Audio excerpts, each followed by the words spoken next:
8, Jim,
8,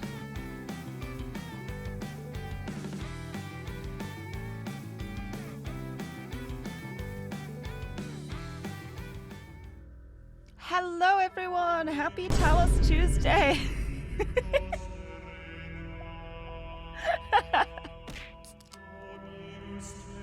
Oh no, I'm just gonna be laughing at the start of every stream now, aren't I? Everyone's just gonna do random sound alerts and I'm not gonna know what's coming next. Hello everybody, happy TALOS Tuesday! Welcome in! I hope everyone's doing well. It is a little later than I usually start my streams because I have plans for who I want to raid into, and so I'm going to stream a little later than I usually do today. But welcome in everybody. I hope everyone's been having a good start to the week. I've been doing so much stuff getting ready for Offkai. I think I'm mostly ready now. My main things are I'm gonna spend tomorrow, I'm gonna go shopping because I want to get some nice clothes. Because as I was like figuring out things to pack, I'm like, I don't really like any of the clothes I have. So I want to try and pick up something nice before I go to hopefully look nice. I'll look nice anyway, I think. I have important things like cosplay of myself, Hello Sleepwalker's shirt, Jopping shirt. I think that's all I need, honestly, but it's always nice to have extra things.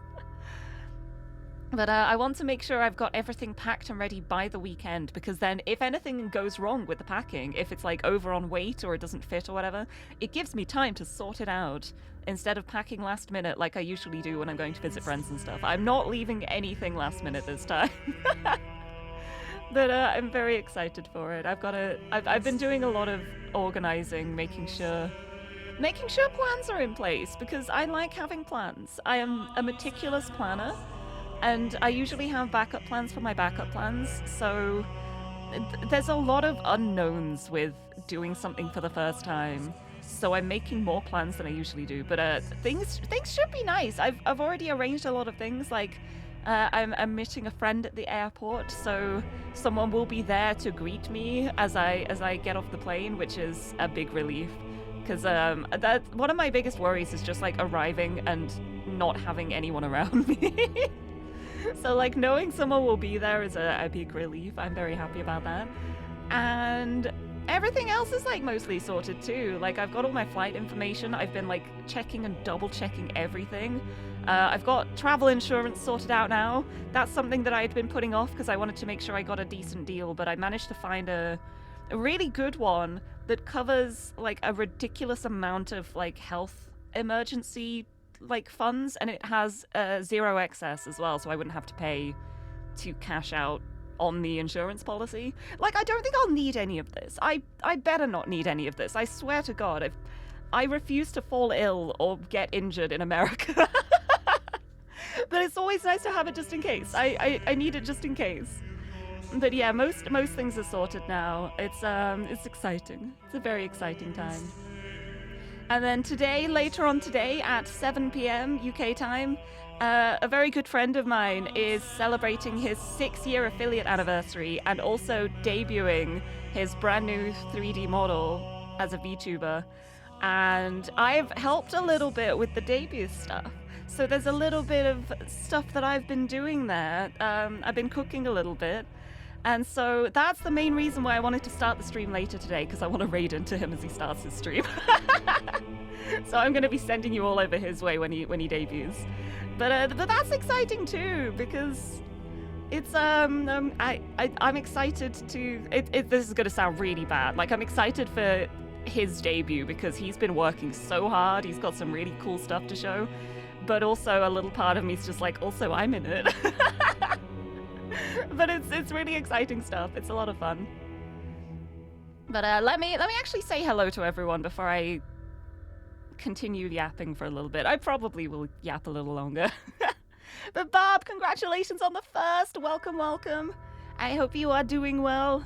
And yes, I might start the Road to Gehenna DLC in this stream. It depends on how long the endings are. I genuinely don't remember how long they are. I don't think they're super long, but I do remember the top of the tower giving me a little bit of trouble the first time I did it.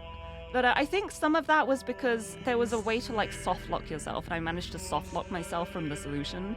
So hopefully I won't do that again, but if I do, that will just be very funny and amazing how history repeats itself. But I think it shouldn't be a problem because of all the quality of life things they've added for Reawakened. So we will see. It's exciting. It's very exciting. But I do plan on getting both the tower ending and the messenger ending. So that is exciting. I'm looking forward to it. And Tim, hello. Lovely to see you. Lumsev, lovely to see you. Welcome. Thank you for the 8 gym doot, Tim. Suzume, good timing with the 8. Thank you very much. You say almost missed it. You got it like bang on time. You didn't miss it. So the almost does not matter. Hello. I got so surprised by the Vine boom. I was not expecting the Vine boom. Is it bad that part of me wants to add just a bunch of random sound alerts that people probably will never use just for the purpose of having loads of choices like when I start a stream to like startle me to make me laugh? I've got so many ideas of things that I could add, like funny little sound alert things. I take suggestions too, like if anyone has an idea for a sound alert. I do it through my bot, so I'm basically unlimited with the amount of sound alerts I can make. I can just make as many as I have files for on my computer. So I'm not limited, like I don't have to like delete some to make new ones. But I think that would be quite funny. Oh, Lirie, when are you dropping the cover of this song? I could do. Salvatoris Christi in existi. I don't actually remember the words for that part. Dominus. No, one thing I do want to do though, I'm gonna make my Jopping cover because that was part of the Donathon rewards. But one thing I would like to really see about doing a cover for is a specific song from Void Stranger. No spoilers in case anyone hasn't played Void Stranger and wants to, but there's a song in Void Stranger. I can kind of just say there's a song and people will know which one I mean, because I'm not going to be doing like an instrumental song.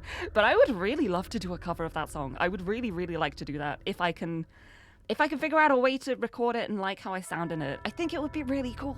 I think it would be so cool. I really want to do it. It's a really good song. Oh, Bob, you have a bit of back pain from dancing in VR chat. You're too old. Oh, it's okay. So long as you had fun, just stretch your back out. Have a big stretch, like I will. Thank you for the posture check. And also the hydrate from earlier too. I will hydrate in a second. Once I've said hello to everyone, I will open my can. I always look nice. Oh, thank you, Bob. Oh, thank you for the backseating message too, Brie. I remember to change it too. It's not the blueprints one. Welcome. Blaha Mama. Hello. Happy Taco Cat Tuesday. I still have not had any tacos on a Tuesday.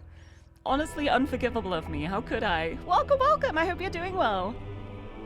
Alumsev, you just wish for better Twitch UI for channel point redeems. Yeah, I wish it was easier too. One thing I would love more than anything is the ability to sort them into categories. Like, let us categorize our channel points, like the redeems we have. It would make things so much easier. It would make things so nice for like toggling them on and off for different streams if you could just like toggle a category instead of going through manually for every single channel point redeem and having to like toggle it on and off. I really want categories. It would be so much easier. But it's kind of, I kind of sort of categorize it as much as I can by having similar things cost like similar point values so they're together. Vote for a Xander. Oh, I could have a weird Xander noise. I do have weird Xander noises on my computer. That could be good. Yes, and Kirk, hello, Void Stranger, I love it. Welcome, welcome, I hope you're doing well. And Shogun, hello! The end is never the end, is never the end, is never the end. It isn't with the Talos principle. I'll be like, okay, I'm done with everything. Okay, but what if? But the thing is, though, it's more true than ever now, because if I ever want to play the Talos principle, after completing all of, like, the game and the DLC, there's this now. There are community puzzles now. I have not looked at any of them. I haven't played any of them. So it's basically invincible, like, in unending... What, invincible? Where did invincible come from? Never-ending puzzles, was what I was trying to say. I should open this can of monster, shouldn't I?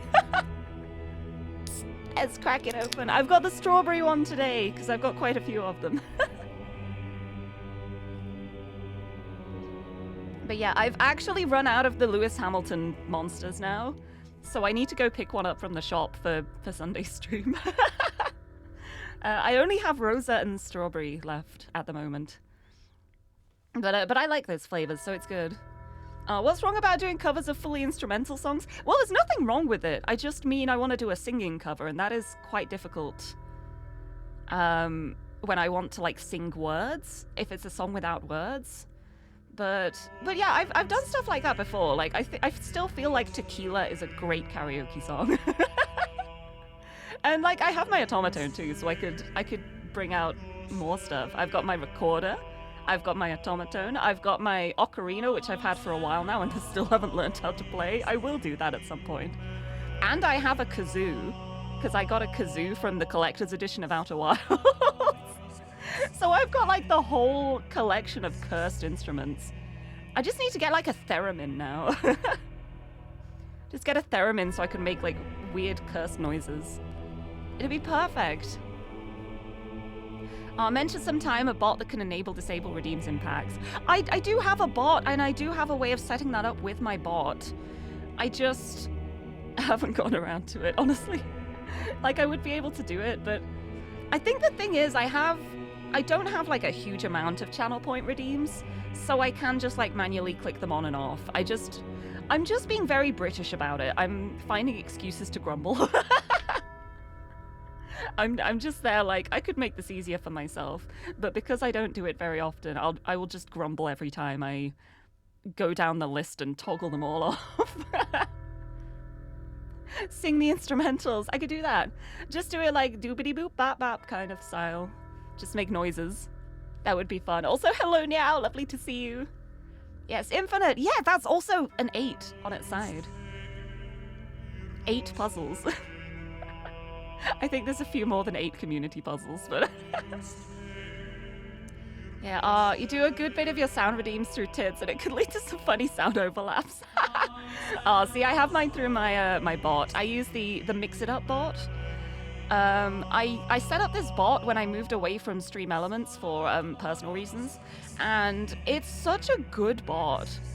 Like, I can do so many things through Mix It Up. It has been so nice. It takes a little bit of, like, organizing to get everything sorted, but I'm now at the point where, like, if I want to make a sound alert, I can literally just copy one of the sound alerts I've made, duplicate it, just change the settings, and then add it as a channel point thing, and it just works like that.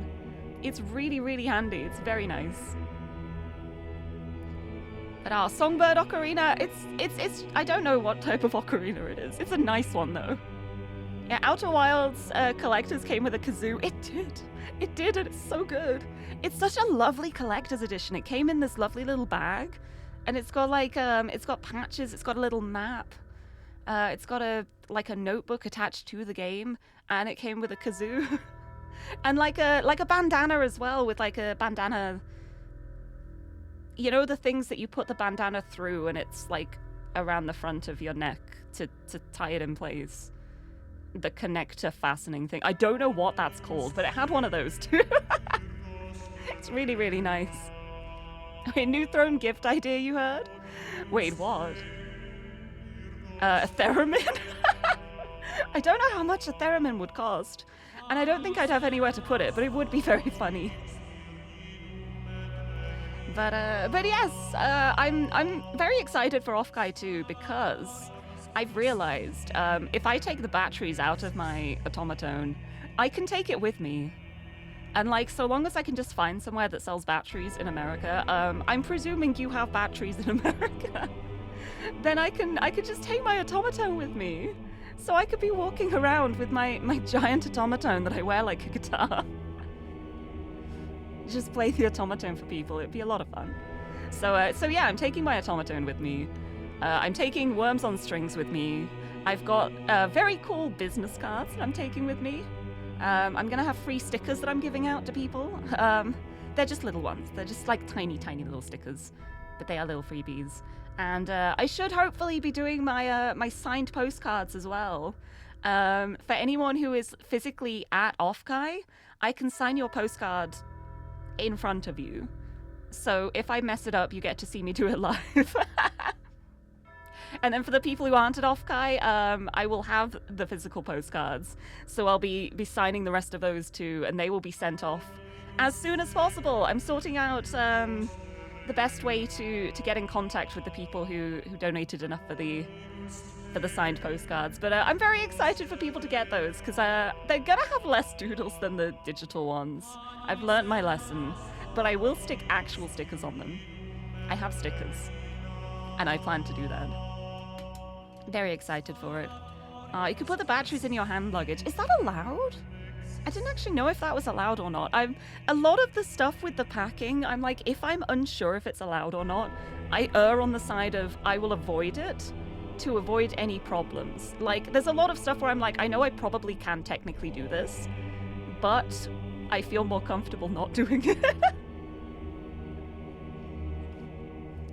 But Songbird's the manufacturer of the ocarina you've got. Ooh, got a Legend of Zelda one. Oh, that's really cool. You've got the Ocarina of Time. That's really cool. I love that. I'm not sure which mine is. I could probably go back and check, but hold on. I'm gonna have a look. Let me try find out what type of ocarina I have. Bam bam bam bam bam. It is Knight by Noble. It's a Knight by Noble ocarina. It's really nice to hold, and it's really nice to play. I have played like notes and stuff on it. I just don't know which note is which. I haven't like actively learned. Yes, batteries are allowed, but only in hand luggage. Oh, that's good to know. Maybe I will just take some batteries with me. Yeah, I guess it's like the kind of thing where, like, so long as they know what you're taking, it should be okay. I'll look into things. That would make things easier than trying to find somewhere that sells batteries. Although, like, I'm pretty sure San Jose is known for being, like, an electronics city. So, it probably wouldn't be that hard to find batteries. But yeah, thank you for the door knock, too. Nice try. It's for fire safety. Yeah, that makes a lot of sense. There's a lot of stuff for safety. I can't fault them for it. I would also rather be safe if I'm on an airplane. But yeah, I've got most stuff sorted, and I'm very happy as well that the toothpaste I have, I double checked it. It's less than 100 milliliters, so I can just take that with me, and it's not a problem. I don't have to like buy new toothpaste. So that was the thing I was most worried about, because I'm really picky with the flavor of my toothpaste.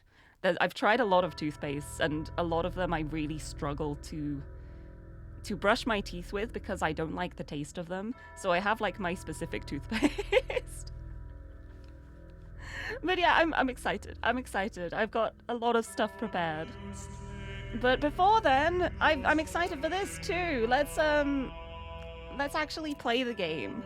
So I'm gonna click play, and as you will see, I've got 2 save files. Oh, I thought I overwrote this one. Hold on.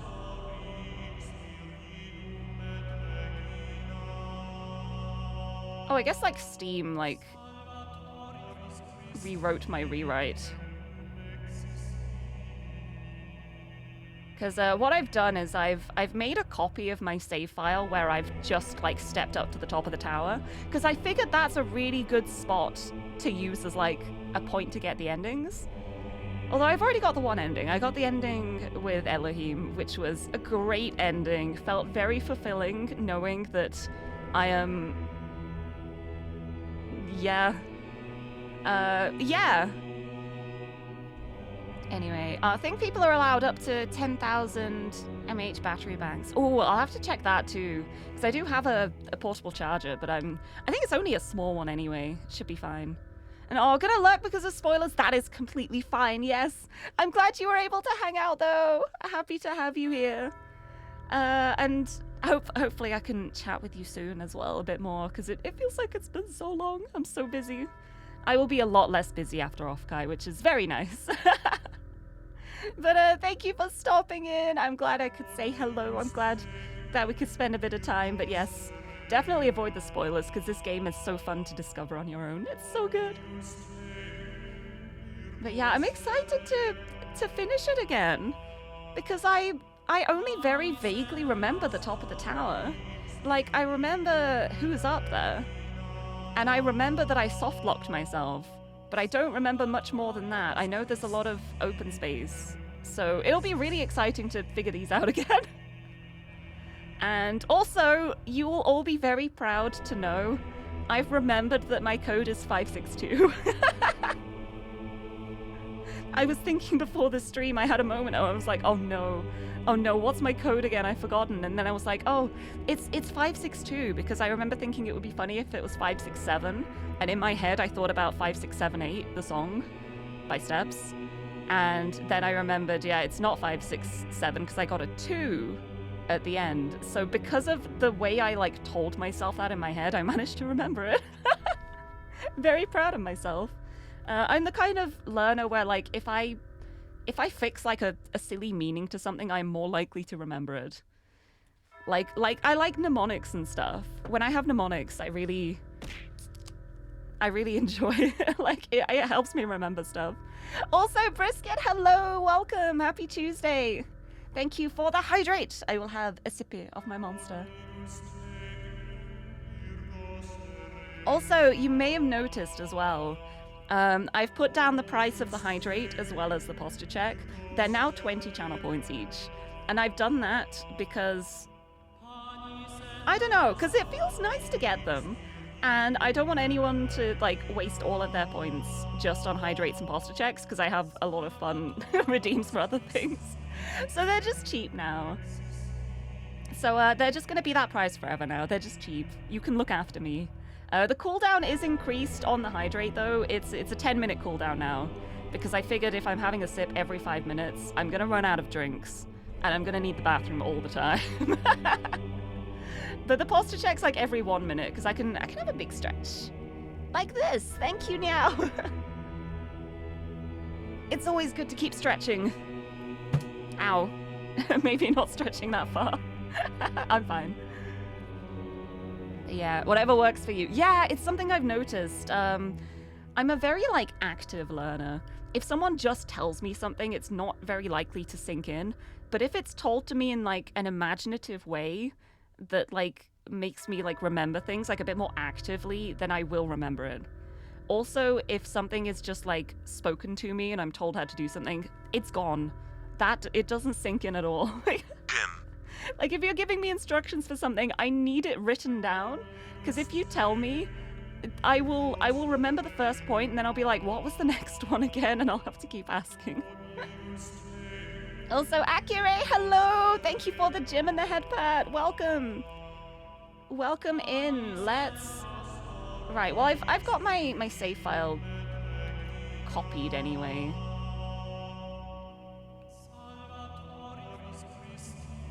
So I can get that as a backup at any point. I've got a save file from right here that I have saved. So let's continue. Let's keep climbing the tower and get this ending. And see if Milton actually wants to come with me or not. Oh, I've frozen. Hold on. Give me a second to load. Oh.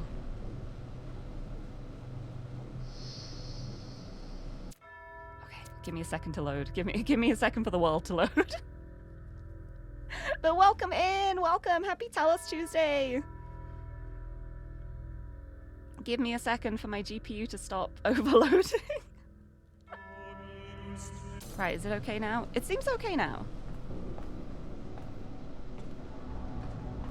Okay, whereabouts does it put me? Oh, it's right at the end here! It's right here at...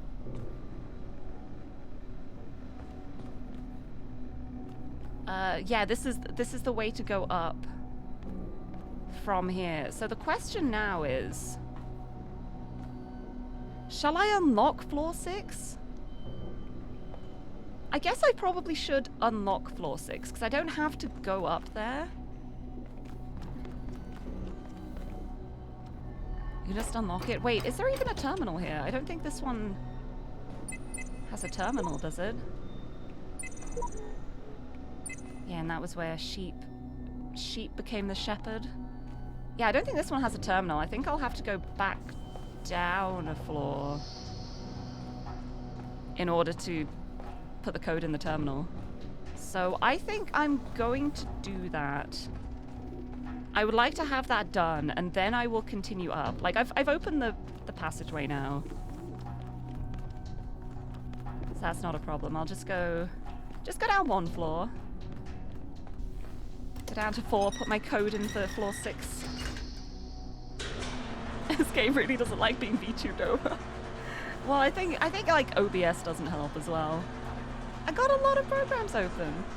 I really should see about seeing if I can set up a like a 2-computer thing, like connect my laptop as well to take a bit of the strain off. I'm pretty sure there would be a way I can do that. I just have not gotten around to it because I have so many things that I say I should do that, and then I don't. Right, yeah, I can scoot through to here. We got a terminal. Let's try and unlock floor 6. Device manager. Beep, beep, beep, beep, beep. I would like floor access control. Floor 6 requires code. Good job, I know that. It is 562. Code accepted. Unlocking. Done. Okay, floor 6 is unlocked. Right, the question now is... do I want to do the tower first, or do I want to do floor 6 first?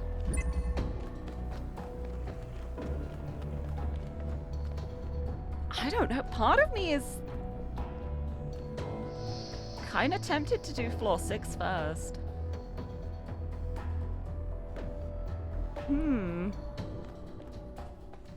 I mean, I still have to put the sigils in for floor 6, so what I'm going to do is I'm going to go up to floor 6. And then I'm going to copy my save file. Oh wait, yeah, 6 is down. I forgot. I didn't remember it was down. Of course it is. We know at the top of the tower is there. There isn't room for a 6. And down we go. Oh, look.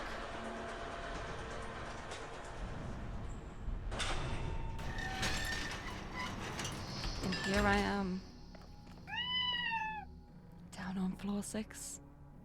Oh my Lirie, goodness. 1 point. Point. Lyra, thank you so much for the resub, the tier 3 for 53 months. That is such a big number. That is so wild. Thank you so much. Welcome. Welcome. I hope you're doing well. Happy TALOS Tuesday. Let me just copy this save. There we go. My save file, which was just made, has been backed up. I can do anything from here. My beloved child, few have given themselves so purely to my cause. Fewer still have learned so much of the mysteries of my garden. Therefore, you may choose to be elevated, to stand by my side and become my blessed messenger in eternity. But know that this is a sacrifice that cannot be undone. Can't be undone unless I have a save backup, right? But that sounds a little bit better than being a servant for eternity. Standing by Elohim's side to be a blessed messenger. I think I like the sound of that. Let's do this. Let's do this, and then I can start climbing the tower. Right, this has a lot of wiggles to try and slot in.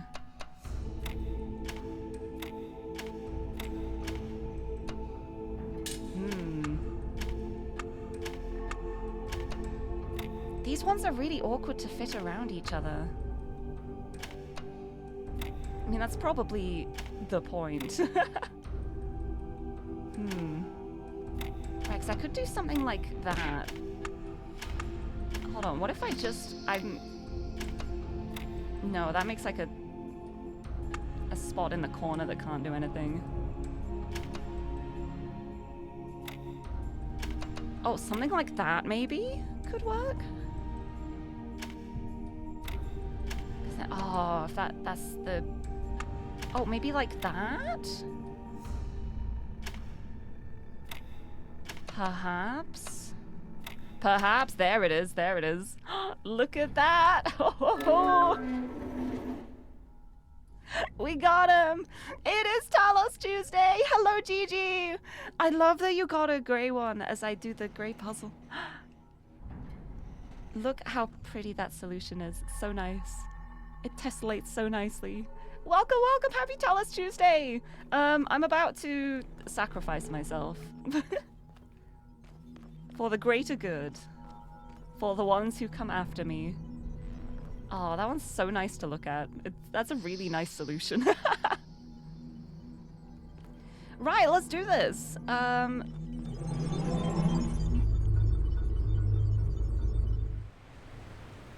It is now time to choose your epitaph.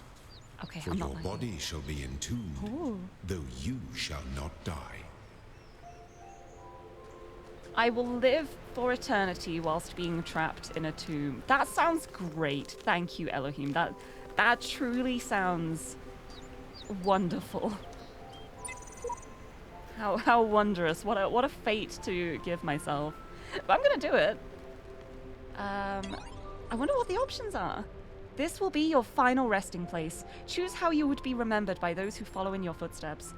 Ooh. The purpose of life is to serve the generations to come. That's boring. I searched this land to serve the glory of Elohim. This is my just reward. That's boring. I swear I won't be as obscure as the rest of them. That is a lie. Remember, everything is merely a premise in the grand equation. I hate maths. No. I'm not sure this was the right idea, but here we go. I do like that one. I have faith in the designer. Nah. Let go of your ego and you will perceive eternity. Nah. I shall be the eternal guardian of this world. That one's a pretty cool one. I do like that. Epitaph? What? Wait a second. Made the Hall of Fame. Eat it. That one feels very me. Or every single sigil. No beating that. I like that one. What a waste of time this all was. Don't make my mistake. Turns out epitaph means you're dead. You have to provide your own answers, but I will help you to see them where I can. I like this one, I think. Either the every single sigil or the eat it one. I like them both. Oh, fun fact, all the tower puzzles have a symmetrical solution. I love that. Oh, it's between eat it and every single sigil. I don't know which one to choose. I think this one feels the most me. Made the Hall of Fame, eat it. Take that. Yeah, I'm gonna go for that one. Made the Hall of Fame, eat it. Storing final memory dump.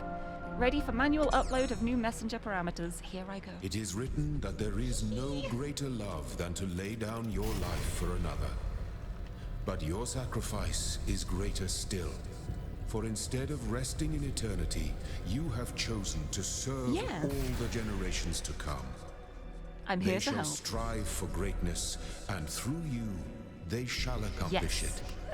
For you are no longer a child. I grew up. You are my messenger. I did it. Also, just stopping by to say hi, going offline for a few days to enjoy nature. Oh, that sounds lovely. I hope you have a lovely time. Thank you for stopping in. Made the Hall of Fame, eat it. Oh, it's beautiful. I love it. I'm so glad.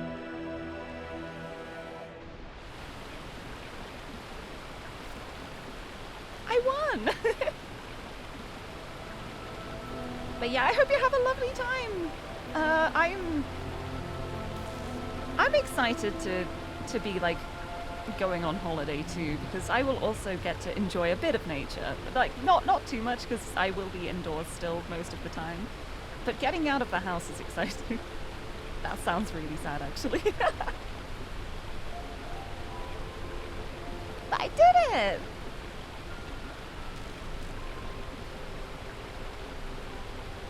I won. And now I am doomed to a life of helping people.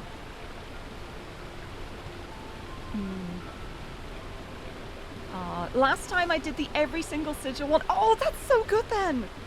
The two that I like, I ended up choosing the other one. Oh, and I'm happy about that. I didn't even remember which one I picked last time. Thank you for checking.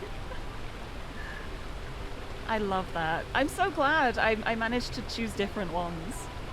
Also, thank you for the dictionary narration redeem. Let me do that while the credits play. We have the letter G. Let's see what word we have for G. We have griffin. Okay. Griffin. Noun, a mythical creature with the head and wings of an eagle and the body of a lion. And also underneath it as griffin, written with an O, it's a small dog resembling a terrier. The funniest thing, though, is that above the word griffin in my dictionary, it's spelt as like Griffin, but it also has like the alternate spellings. The one right above it is grievous bodily harm,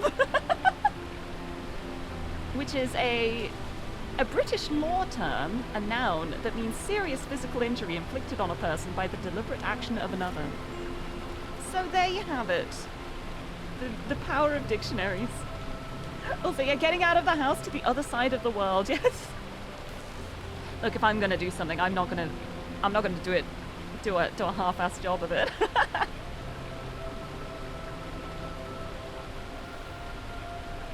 I've become a customer service rep. Oh no. Oh no, what a terrible eternity. Oh, remember me reading that one? Oh, did I go through and find that before? I think it's like, whenever it's like a longer phrase in the dictionary, it always like pops out to me on the page. It's so funny to look at. Let me just open my dictionary somewhere randomly and see if there's anything funny on the page. There aren't any long ones on that page. about that one. Oh, this one has shotgun marriage, also shotgun wedding. Informal, a wedding that has to take place quickly because the bride is pregnant. Good to have. I just want to find like the ones that are like really long phrases because they always amuse me. The fact that they're like actually in the dictionary. Oh hey, the greenhouse effect is in here. Greenhouse effect, the trapping of the sun's warmth in the Earth's lower atmosphere. Because visible radiation from the sun passes through the atmosphere more readily than infrared radiation coming from the Earth's surface. That is the greenhouse effect.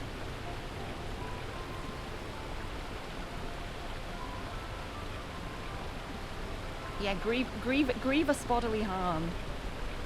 It's like, I don't know why, in my head I always feel like I want to add an I and say like grievous. I don't know why. But I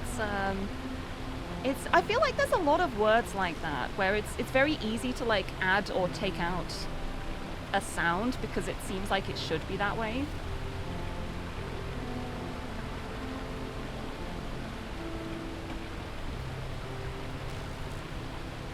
But I feel like I've also read the last two. Oh, like have I read Griffin before as well? That would be so funny if I've managed to like open it to the exact same page that I've already done once. Is there gonna be like a crease on the spine that makes me more likely to go on that page for G?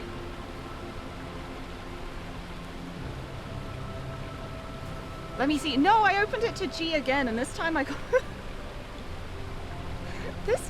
hold on, gerund. Gerund is a grammar noun. It's a verb form which functions as a noun in English ending in ing. For example, asking in, do you mind my asking you? That's a gerund, apparently. I've never heard that term before. I'm learning things. That's cool.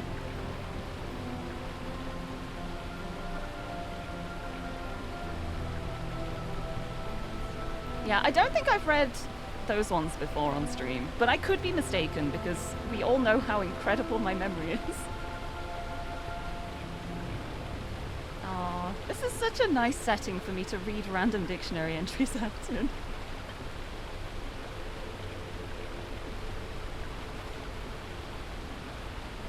I like watching through the credits though. There's a lot of people involved in games like this. It's nice when everyone gets their credits. Wait, Promised Land is in my dictionary. Just flicking through and just at the top of the page it has Promised Land. A noun, also the Promised Land. In the Bible, the land of Canaan promised to Abraham and his descendants in the book of Genesis.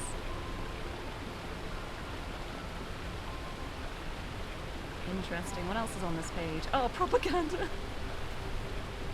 Prong. Prong is a fun word. Like the prongs of a fork.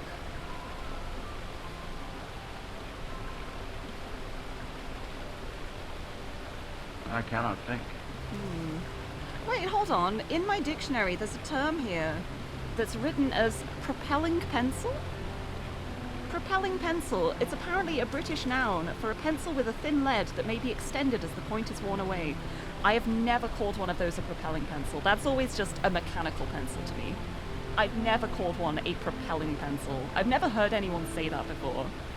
For me, it's always like, it's like you get a regular pencil or you have like a mechanical pencil, and those are the ones you either like, you can press the bottom and the lead goes out, or you like twist the top bit and it extends the lead. Never heard it called a propelling pencil before, but apparently that's a thing. Anyway, that was fun. Your abode. I want to keep that. I want to keep the save file. So what I'm going to do is... I don't know if this is going to work immediately if I do this.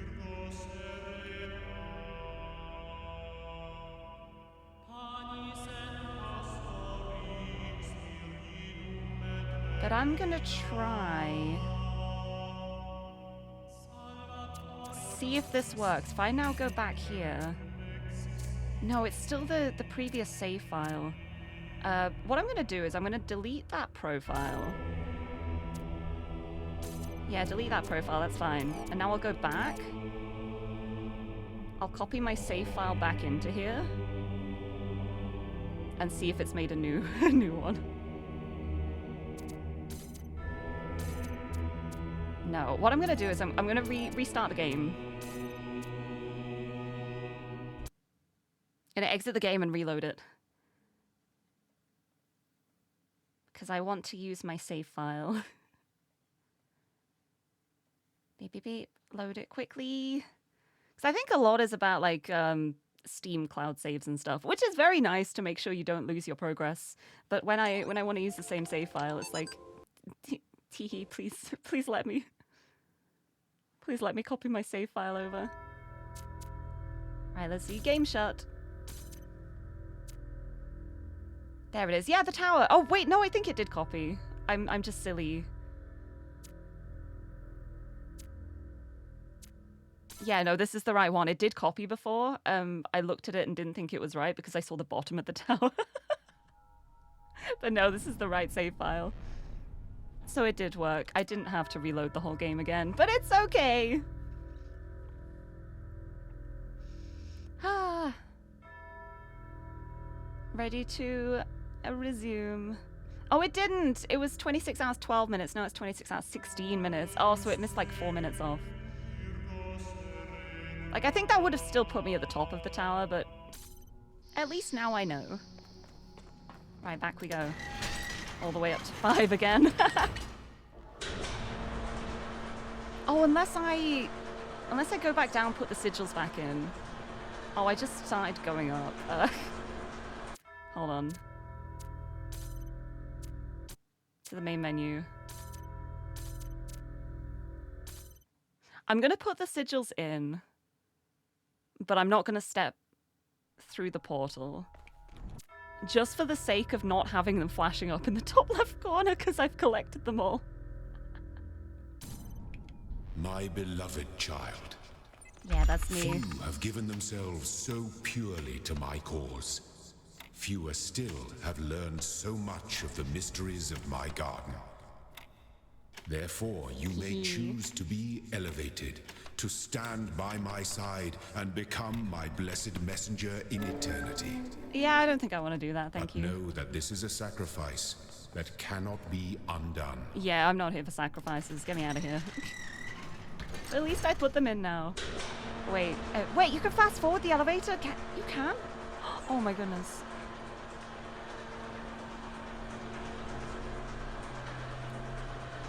Oh my goodness.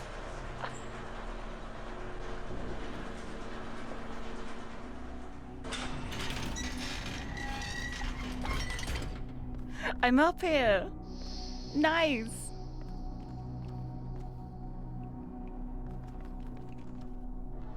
You can fast forward everywhere. I didn't even think to try it, honestly.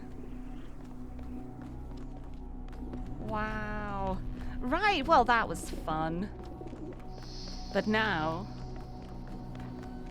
it's time to climb this baby.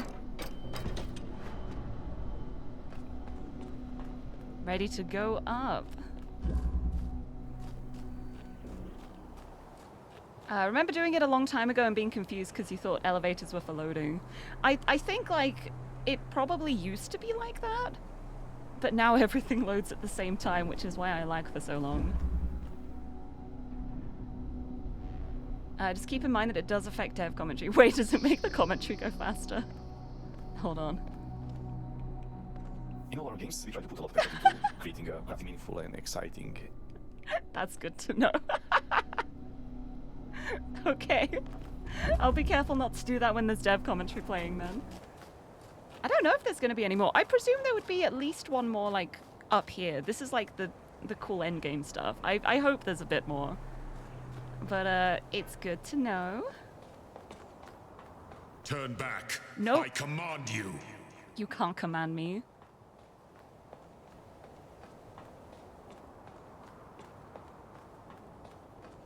You think you can tell me what to do? No, I'm a cat. I gave you this land to be yours. I don't want a it. A garden in a world of thorns and thistles. All this was granted to you on but one condition, that you do not ascend the tower. That was our first covenant. And you have broken it. I never agreed to that. You just told me and presumed I would do as you said. I never said I would not climb the tower. This tower. It is not for you. No, I want it. It's so Heed dark. me now, as a child heeds its father. If you ascend the tower, you will be cast out from your home, and you will never return. Okay. I'll find my own home. Do you not understand? The tower is death, mine and yours. I did not warn you out of malice or deceit. I warned you because you are my child. Well, thanks, Dad, but I don't care. Sorry. I did it. I reached the top.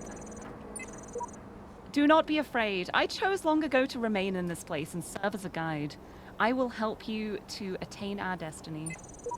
You can never reach the peak of this tower. There is no purpose to our existence. I will show you the futility of your task, and you will understand. Oh yeah! I remember this, because Samsara is trying to get in the way, and the shepherd's trying to help me. And I remember having to... Yeah.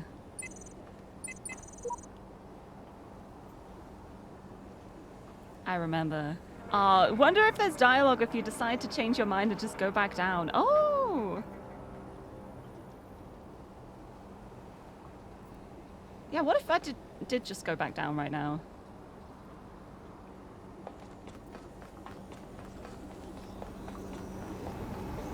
Will you be happy with me? It's so dark.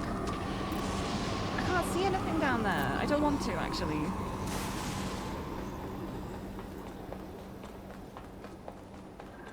No, I'm gonna keep going. That's too scary for me. All right, here we go. And we got dev commentary, yes! Give me the puzzle commentary. For the final challenge, we aimed to create something distinct from the rest of the game. We didn't want to ramp up the difficulty excessively or design an overly long and hard puzzle, as this could deter some players from completing the game. Instead, we maintained a standard difficulty level, Just but made it a bit introduced bigger. elements of time pressure and cooperation. Unlike rest of the game, where player had no time constraints, final challenge features deadly storm rising from below, pushing the player forward and upward, creating sense of urgency and pressure. Naturally, we anticipated that players might die several times, Yeah. but learning and remembering their previous steps would allow them to progress further with each attempt. Interestingly, final puzzle can be completed solo, without help Ooh. of the messenger helper, and this is by design. Many of the solo steps were initially unintentional, and there were few places where you could not progress alone. But when we saw most of the path was already there, instead of patching it, we decided to build a whole path for those who want to do it solo. I like But that. still, it is not so obvious. I like that. In general, during the testing phase, we detected many exploits throughout the game. But we established a rule to leave non-obvious exploits because it's fun to break the puzzle. It is fun. We even made it part of the metagame, where you need to break some puzzles and take elements out of them, for example, to be able to access certain Easter eggs. Breaking the puzzles gave completely new dimension to gameplay, and many enjoyed countless hours of exploring the possibilities. Yeah, breaking the puzzles is fun. Not that I've ever done that before, of course. Looks at that 1 star that I got Please trapped with. listen to me. Yes, the tower leads out of this world. It leads to freedom and truth. But it also leads to the end of us.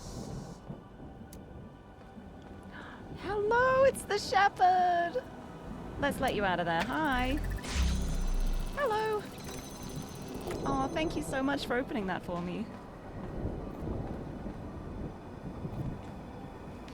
I wonder how that would be done solo.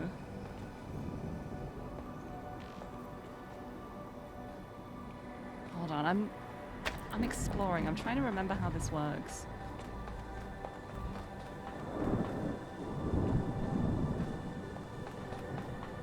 I want to go? Or do I want to go this way? There is a connector there. Yeah, let's get some help. I like getting help from the shepherd. I am not beyond using the tools that are given for me. Well, it feels bad calling the shepherd a tool. Hi, thank you for your help. That's very nice of you. Do you want to go back? There you go.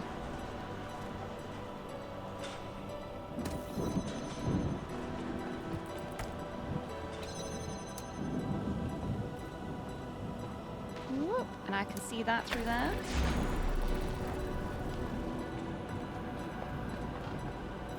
Lovely. So here I am, I think. Hold on, did the shepherd continue up?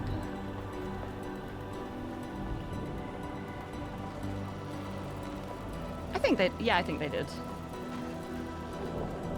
Yeah, I just want to make sure. Oh, I love the music here, it's so cool. Oh no, it's vertical Fortnite. No, I've got to go before the storm circle. Here, in this world, we know who we are. We each have our part to play in the process. We have a purpose, a destiny. It's been decided for us, yeah? I don't want that. I reject your destiny. I want to choose my own. Alright, Shepherd's over there now. Oh, but Samsara's over here. That is very rude of you. I would like if you didn't do that. Extremely rude.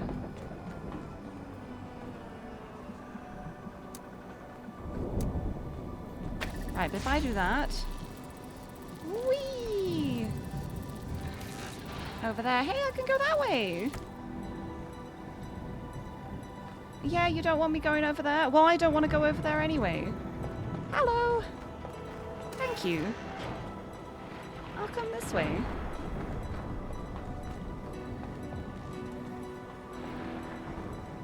Ooh.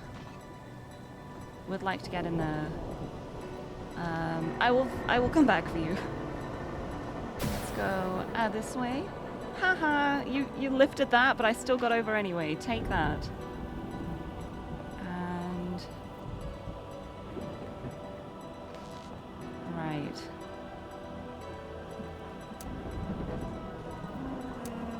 Can I do that? Yeah, that can reach. And activate the fan. Oh, and you're blocking my laser, because of course you are.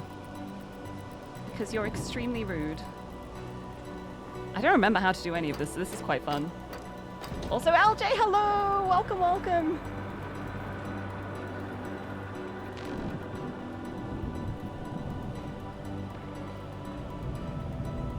Right, because I need that connection to the red. Samsara is being extremely rude and irritating. If I take that off, yeah, you go. And block me off from that way.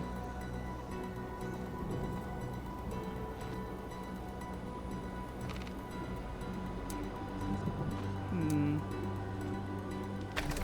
gonna do that anyway, and then I'm gonna see where this takes me. Brings me up here. Okay, there's a cube!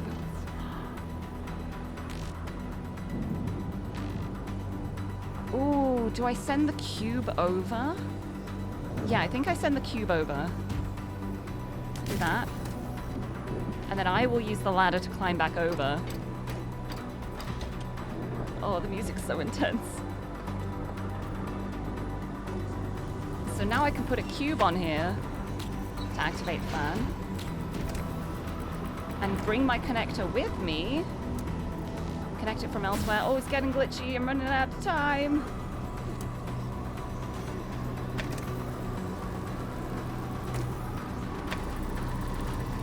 I'm taking too long. I will die, but that's okay. I will simply do it again without wasting time.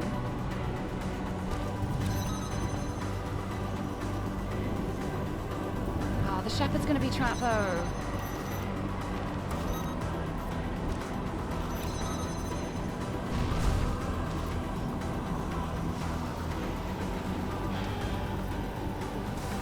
Shepard, jam that one for me. Okay.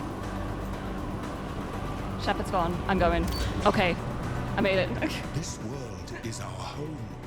Right, next If one. you leave, the storm will consume it. Next there one. will be no way back. Woo!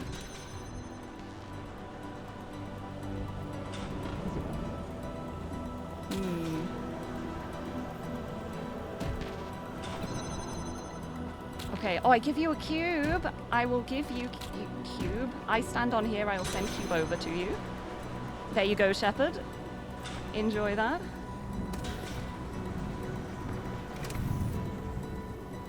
Hold on. Do you?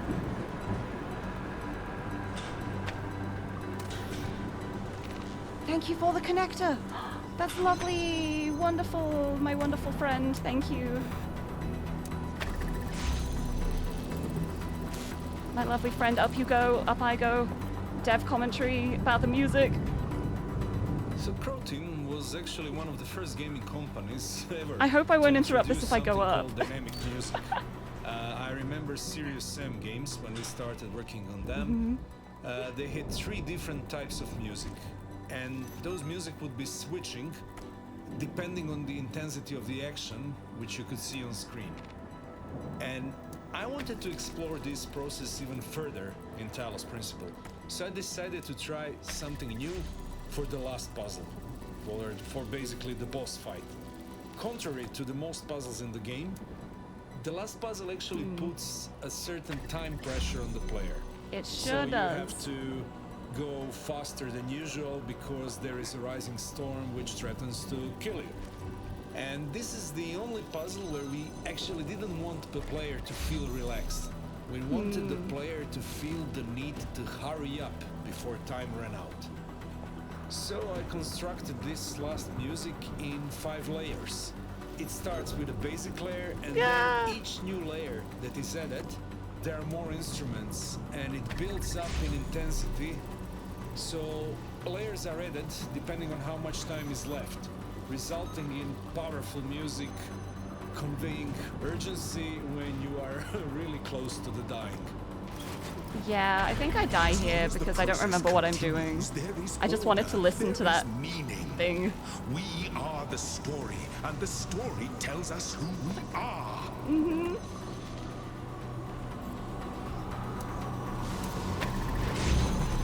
I don't actually remember what I'm doing here.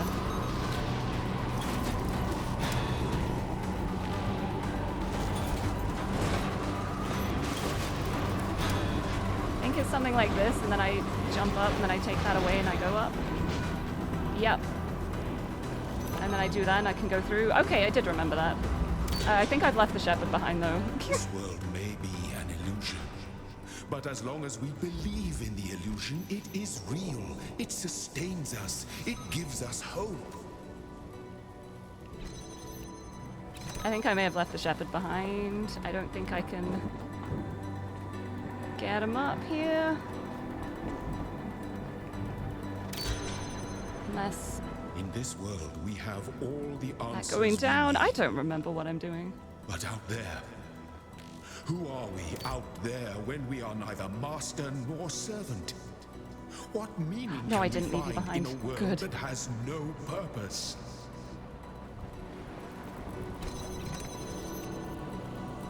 Thank you, my friend. Yeah. Can I take this connector from you? Nope. Oh, hold on. I need to help you up. Let me do that. There we go. You come up here. Thank you.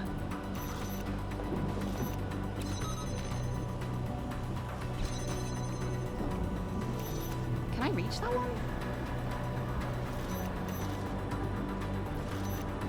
Wait, I don't think I can see this one to jam it unless there's a window where I can see it? Wait, no, that...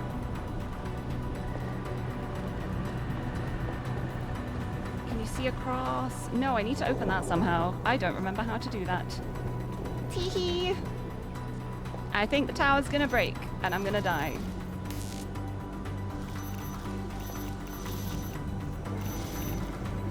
Oh no, hold on, there we go, I can do that. Right, and then you're gonna set that up. I'll open that for you. Oh, but the lift's in the way. Oh, if I'd moved the lift, I would have been able to see it from there. Please, There we stay go. here. Let the story go on forever. No, I'm not staying here. Go away. I'm up. You were always meant to define me. I did it. That was the final trial. I didn't But die. I was scared. I wanted to live forever. Yeah, I know you did. You did not want me to complete this, but I did. Because I'm built different. Actually, I think I'm built the same, but I have the knowledge of my predecessors. I thought I was going to die there, especially because I like stopped to listen to the dev commentary. But I did it without dying. I am so proud of myself. Oh, the music too. Ah. I've got to say, I really love the dynamic music. I love how like the music changes depending on the situation you're in, the scenario and stuff. Oh, hold on, let me just check my save file. Yes, it did just autosave, so I'm gonna copy that.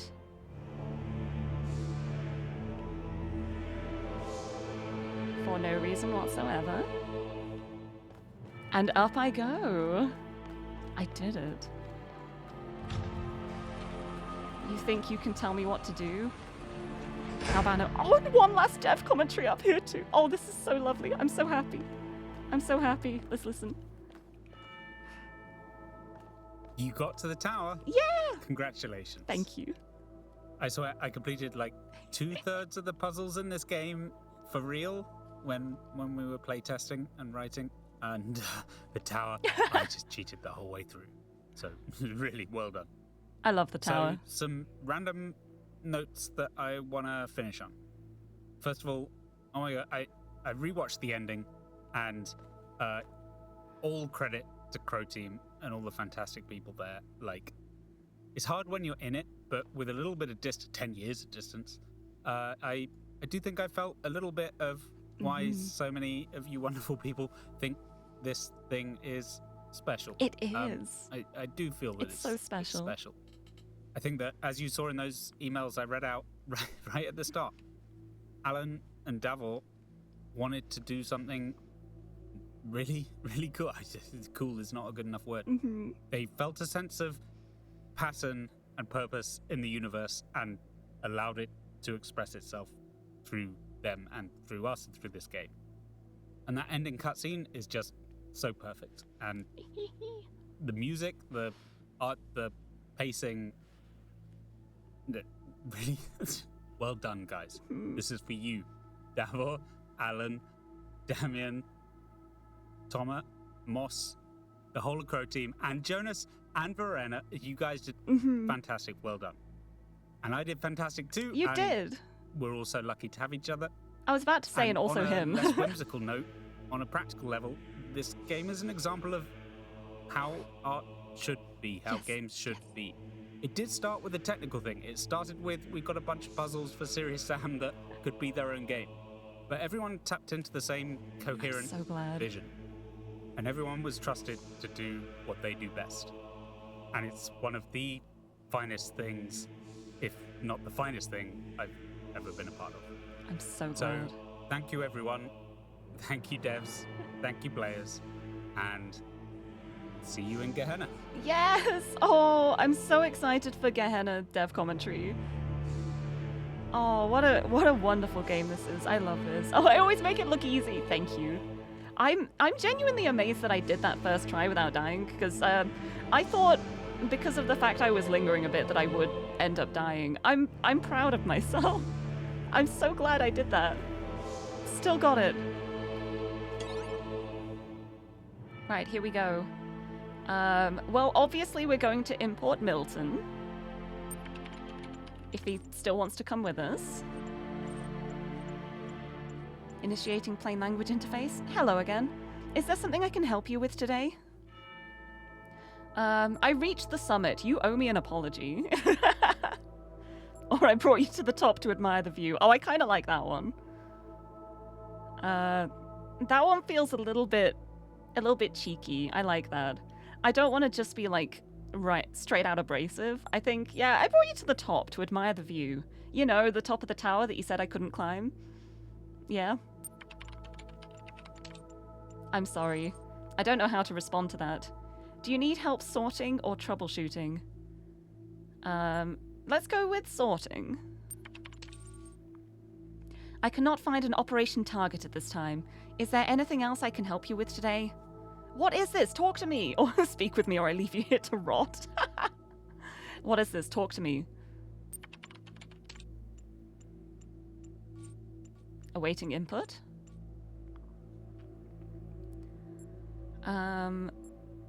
What do you think is on the other side of the gates? Do you still doubt what people can achieve? Wherever I'm going, perhaps I can take you with me, or I guess this is goodbye then. I'm gonna go with this one first. Do you still doubt what people can achieve? Processing query. Done. Outputting response. Who knows how many generations of your kind it took before the system output one that just happened to fit the bill. You take pride in brute force?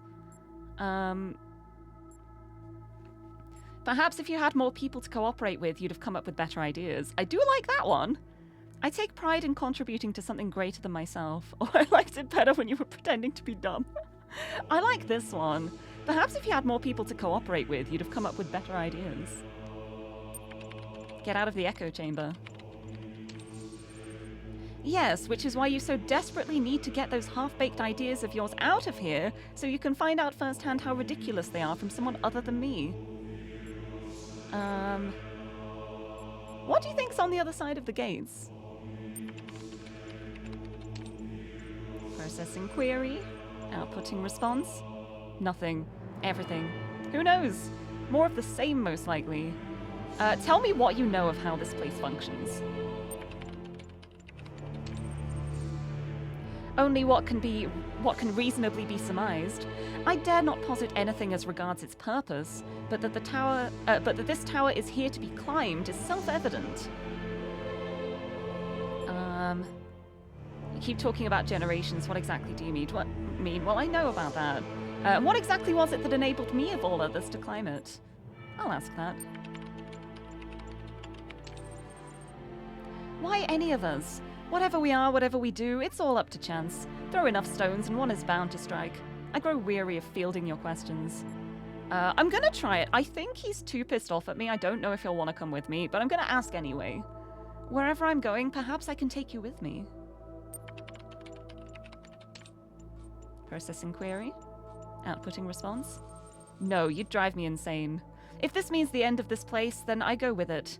Besides, wherever you go, whatever you do, you'll hear that little voice in the back of your head that's asking you why. No, I think you have quite enough of me already. Yeah, he didn't want to come with me. That makes sense. I was very annoying earlier. I was just... Every time he said something, I was just pushing back at him. I'm not surprised he doesn't want to come with me. That can be something for the future, to get the other achievements. But for now, I guess this is goodbye then. That or you'll be back here in 5 minutes with a disappointed look on your face. I'll be waiting, just in case. Don't bother, get bent. I will prove you wrong whether you're around to see it or not. I will come up with better ideas, even if you're not around to criticize them. Or I'll remember what I learned from you. I actually really like this last one. Also, Enki, hello! Welcome, welcome! Welcome to the ending of the Talos Principle Reawakened. But I do still have the DLC to do, which is exciting. But welcome, welcome! Talos Principle is a goated game. Played OG one and down to... You read every note in the game and it kind of changed your views on some things. It really makes you think, doesn't it? It's incredible. This is the remake of the OG game. This is the original game, but remastered as like an anniversary thing, I think. So I haven't played this in 4 years, but I'm at the end again now. I'm not bringing Milton with me. I pissed him off too much, but but it's so good. It really does make you consider things that you just kind of maybe hadn't considered before.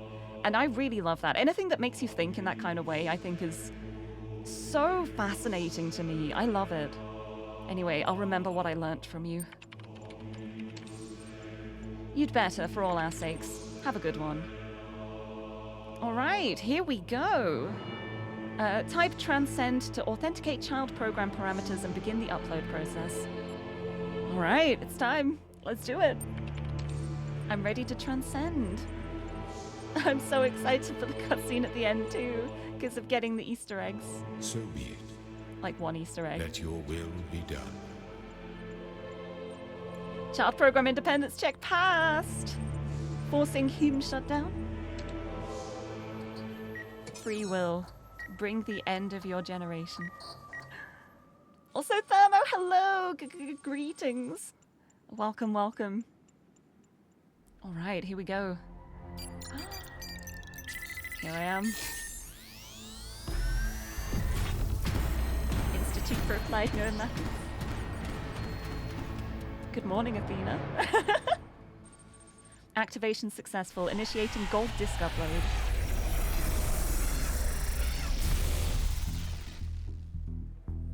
Ho, ho, ho.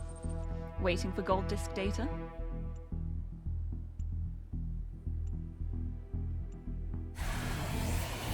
Ho, ho, ho.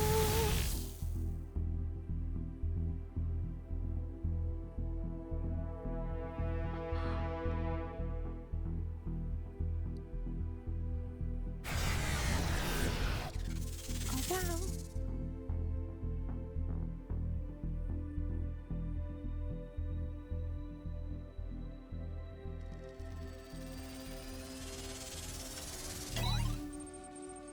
Gold disk received. Data transferred into the Soma TALOS unit. Simulation purpose fulfilled. Deleting the simulation. Destroying composite objects. Removing elements. Undoing rule set. Oh, there it goes. Clearing memory. Freeing resources. Goodbye leaves. Terminating open programs. Erasing old data.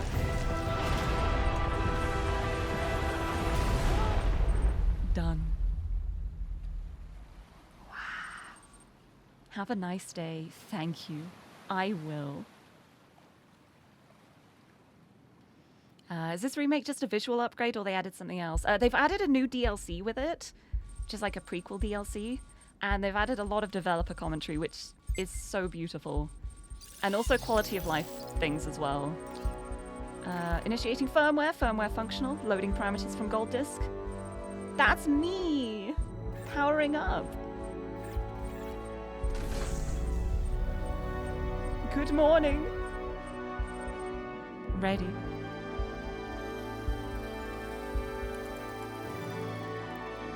Hi, Athena. It's really cool seeing this after playing Talos 2 as well, I have to say.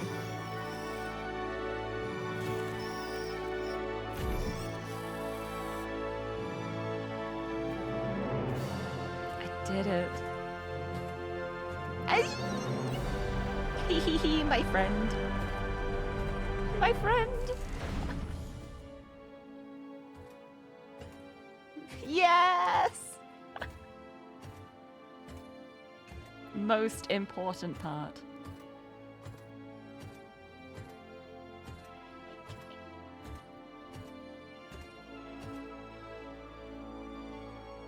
This is all you need. Wow. Oh!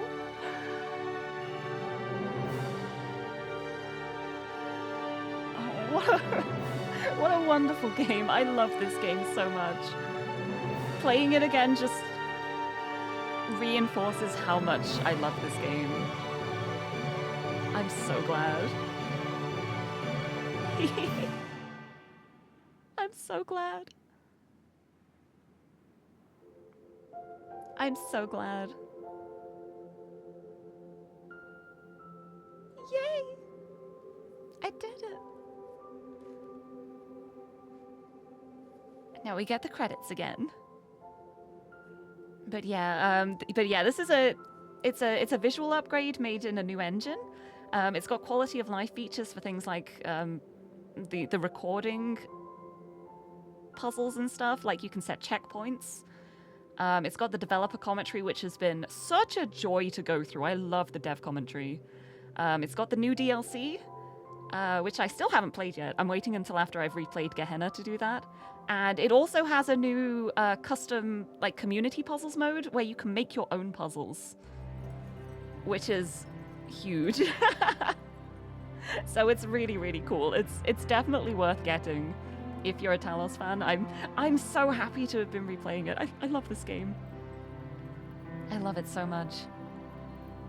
Can AI be considered as an artificial human evolution? I think it depends. I think if true AI can be created at some point, then I think it would be possible to argue towards that, but we are not close to that yet. The things that are stated as AI at the moment, they're nowhere near the level of like development and stuff. I know a lot of people are like, oh, look at this, look, AI can do so much now, but it's still a system that can't really like learn on its own. It only is able to use the data that is input into it. It can't create like new things and thoughts of its own from that. So AI is not at a point where it can be considered like human evolution, I think. And I don't even know if that's possible as a thing. I don't know if that will ever be possible. Like, I'll never say never, obviously, because technological advancements, you never know how things are going to change. But we're definitely not there yet. I don't think we're close to it yet. It's in the first game too. Oh yeah, but I forgot about that too. Yeah. Yeah, I never did check out any of the stuff from the original. But yeah, it's I would like to check out community puzzles at some point as well. But I'm focusing on the game at the moment. It's probably something that would be like a bonus thing if I have extra time, because I've got so many games to play. I have so many games I have to play that I want to get around to at some point, but I'll get there. Yeah, well, current AI isn't even a real AI. It is a form of artificial intelligence. It's just not what people think. Like, when you think AI, if you think of it in like a sci-fi term, you expect like something that is fully capable of producing its own thoughts on its own. And that's the difference between like what we have as AI at the moment and what would be like human evolution AI. It's a really tricky thing because, yeah, it makes you think. There's a lot to think about. But yeah, the generative AI is literally just like whatever's input, it outputs it. It can smoosh up the information that it's been input and output something else, but it is not thinking and producing that on its own. It is only using the data it's given, and it makes mistakes a lot because it can only work with what it's given. It can't like rationally go through what it's given and be like, hold on, this doesn't match up with everything else I've heard, and discard it. It includes everything. And that's why it's not like true artificial intelligence. It is just input output. You assume I played Portal 2? Yes, I love Portal. Portal and Portal 2. I love the Portal games so much. But yeah, I think Portal was like probably my introduction to puzzle games. Like back in the day, I played it on like the orange box on Xbox. Xbox 360, I think it was. One of my first like proper thinky puzzle experiences. And I've never looked back. Oh my goodness, look! I did it. We did it. Oh, it's beautiful.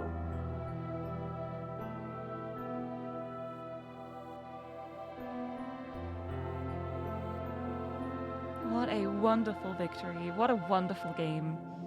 I love this game so much. It's so good.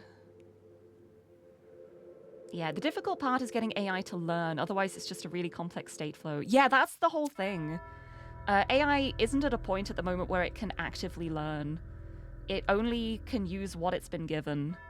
And, like, you can have it remember things, but if it's then given other data sets that conflict with that, it doesn't know how to, like, choose on its own which is correct.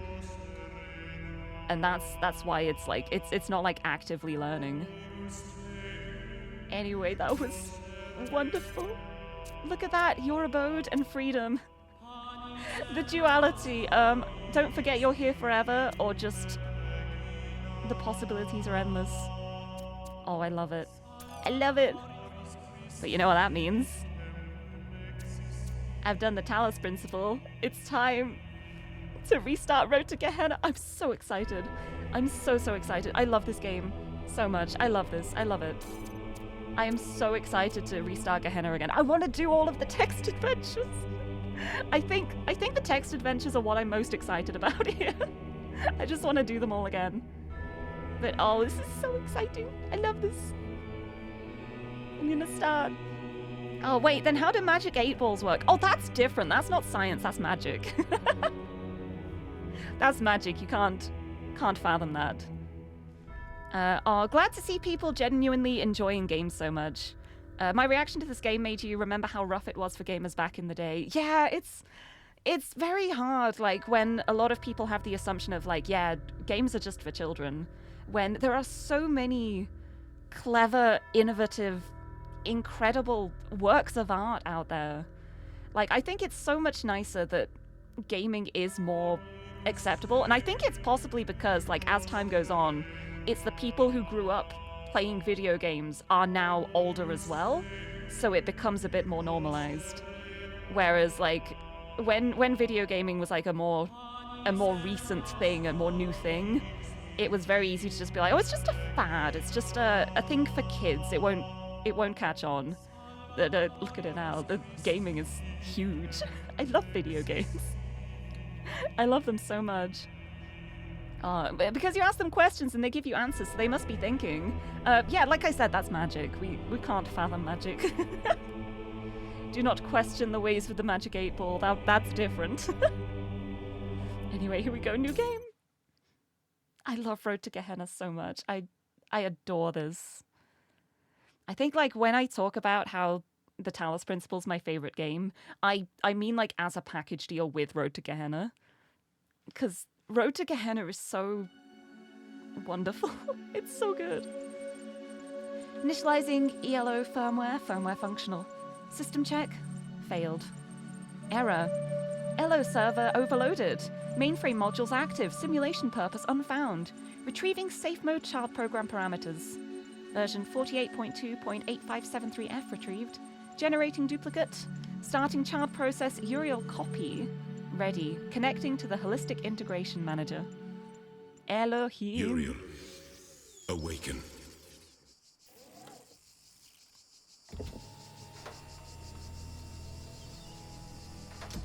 Good morning.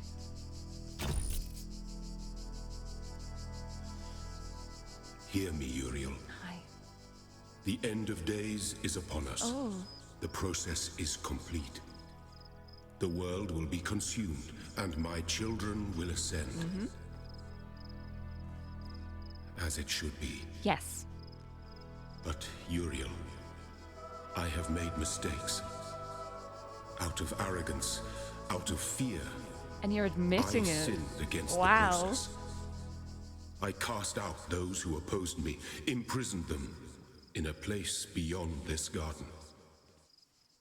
Now they are trapped, and they cannot ascend. All that they are, all that they know, will be lost. Mm-hmm. But I cannot free them. They are beyond my reach now. So that's what I I'm ask here of for. you, my beloved messenger, is a terrible sacrifice. You must enter this realm of despair. You must free the souls I have imprisoned. Undo my mistake. I have opened a gateway and granted you the gift of time. I like that gift. Uriel, I'm sorry. I wish there was more I could do.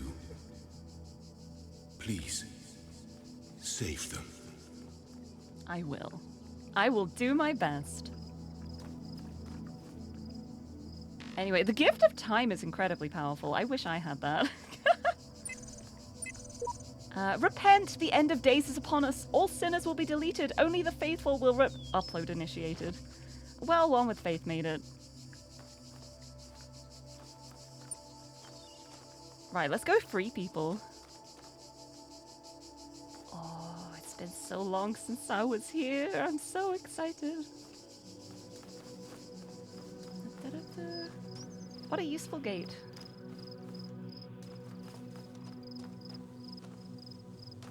A barrier that completely blocks the way. I mean, it's good for me because I don't have a jammer or anything. The earliest games were for adults. Who else could afford to play them?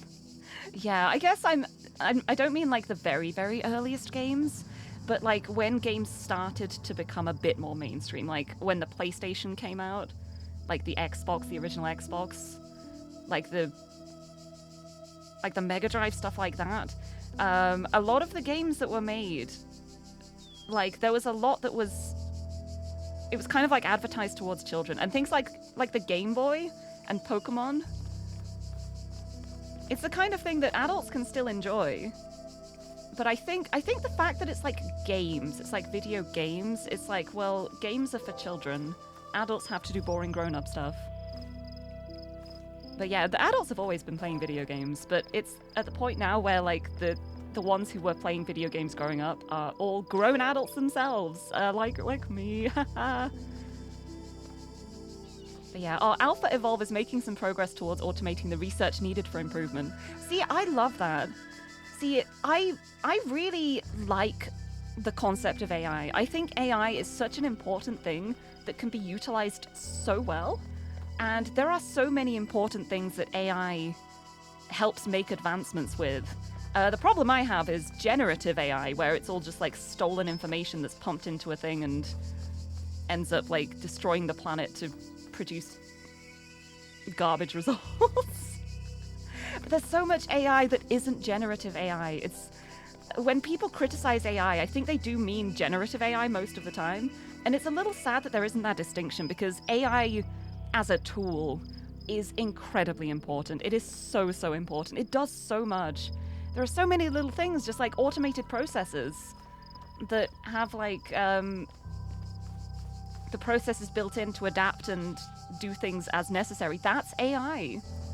There's a lot of like medical procedures that use AI to do like surgeries more precisely and without as much risk of danger. That's AI. And that kind of AI is so important and such a great advancement that shouldn't be under the same umbrella as I'm going to type a command into ChatGPT and get a regurgitated response of like 7 other people's words. It's a different thing. It's a very different thing. Yeah, 80s definitely started the brand of games for kids. Yeah, I think like 80s, 90s was really when it started being like, hi, buy this for your children. Have a game. Have fun. Yeah, even the earliest games were seen as toys, even if only adults could play them. Yeah, it's really interesting how things have adapted from like basic toys, basic games, to just adding to them and then using games as a medium to develop other things as well. It's so cool. It's really cool. I love it a lot. Yeah, also really love to see more girls playing games. Yeah, and not getting ridiculed by them for playing games. Yeah, that's another nice thing as well. It's I still remember like when I was younger than I am now, one of my first ever jobs, I actually worked in a video game shop. Like a physical video game shop. It was one of my first ever like Christmas part-time jobs. And I was the only girl on staff. And I was basically there on the floor to help out parents and grandparents. And that was it. That was my whole role. I changed the stickers on the price changes, and I helped out family members who were lost. And that was all I did. And I still remember like a time when I offered a guy help, And he said, oh, you probably can't help me. I'm looking for the latest COD game. And I was like, oh, Call of Duty, just over here. And he seemed genuinely surprised. Back in the day, things have gotten so much better since then. But yeah, I still remember it very fondly just because of how many people were like, wait, but you're a girl. How do you like games? Huh?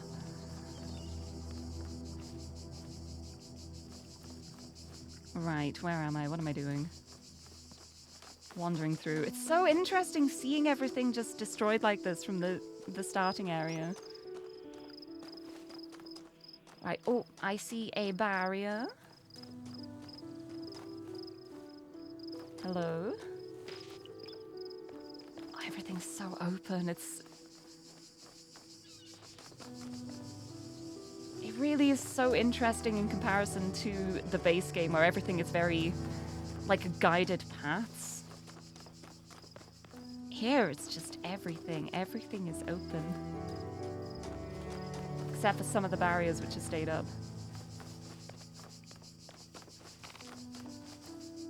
No tools either yet. I'm just gonna have a nice little explore for a bit. It's a lovely garden. A little bit destroyed, but I have the gift of time, so I don't have to rush. Thank you, Elohim. Yeah, the power usage is crazy. Yeah, for me, it's like the power usage and also water. The amount of water it uses. That's the kind of stuff that makes me think, oh, we should not be abusing these tools this way. It's extremely worrying how many people don't realize just how much water goes into generative AI functions. And it's just getting so normalized too. Like, it pains me a little bit. It's scary. I think we'll probably have to give up on AI as a term and use newer, more specific terms. That's the problem, though. We have the specific term of generative AI, but nobody uses it. Nobody, like, knows the differences. Like, the random everyday user is just going to see ChatGPT, be told it's AI, and just be like, well, that's what AI is then. And like, that's a normal thing. If you're told something, then you think that's what it is. I want to keep rummaging around a bit. But yeah, it's the thing that worries me the most, honestly, about things like ChatGPT is the amount of people who use it like a search engine.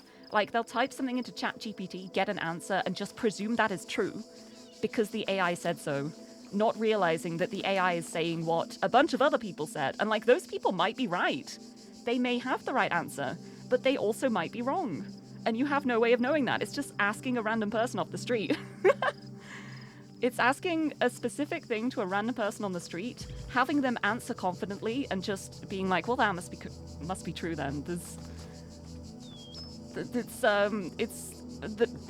It's the thing that's gotten worse since ChatGPT has started creating random sources for things. It'll just be like, "This is a true thing. Here is my source," and then you look at the source; it doesn't exist. It's scary. Yeah, we've been using AI as such a broad term for things that aren't really AI for such a long time. Well, I don't think it's even that. I think it's more the fact that AI is such a broad term that can mean so many things that, like, two things can both be AI but be completely different things. And people don't know the difference because there aren't those, like, distinguishers to distinguish between it. What's funny to you about the normalization about things like anime and video games is that people who are staunchly against them will pretend they were always into them. Yeah, it's like a bit of a double-edged sword. It's very nice that things are more like accepted and normalized, but I'm also like, I remember being bullied in school for liking anime. It's like those same bullies now would just be like, oh, we don't mind if you watch anime, that's completely fine. But I'm just like, I remember you. I remember back in the day. I will never forget. Anyway. That's me! Don't be afraid, you will not be forgotten. Oh! I know I won't be forgotten. I will be so important. Let's go free some people! Uh-oh! Also, Lumsab, hello! Welcome back from your lurk. Thank you, thank you. I will have a sip and a big stretch. It looks so nice in here. Oh, the music's so ominous. Well, I think I'm gonna go here. Here we go.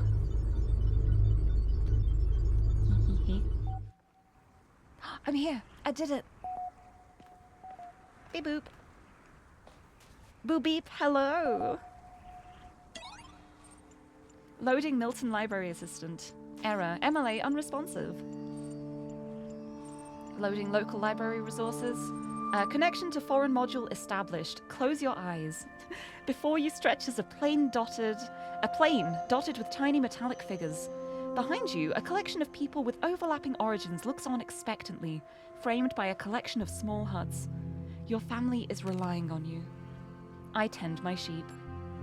I could spend time with my family, but they're relying on me, so I need to tend to the sheep. You leave your family and set off into the plains. The sun glares overhead. The air smells of heat and metal. As you approach them, the figures in the distance take the form of other people like you, tending flocks of biomechanical quadrupeds contained in dozens of fenced enclosures. I can tend the flock, or I can watch and learn first. I think it's good to learn. I don't want to tend the flock without knowing what I'm doing. But it's sheep time. Time to get some food. Food for my family. Unless you're getting food for yourself, in which case I hope you have lovely food. I'm going to watch and learn first. From the shepherd. The shepherd in the neighbouring enclosure is repairing a section of fencing, weaving wires through piles of sandstone and brick. His animals flock around him, mechanical hooves impacting the hard ground. The air around their bodies is thick and white with static electricity. Their eyes are blank. I tend the flock. I think it's good to learn. Such a bold stance, Lirie. I'm here to make very bold judgments, like crime is illegal, and I think it's good to learn. It is a long day of manual labor, made easier by your foresight. You carry mounds of mineral-rich stone from the nearby hills for your sheep to graze on.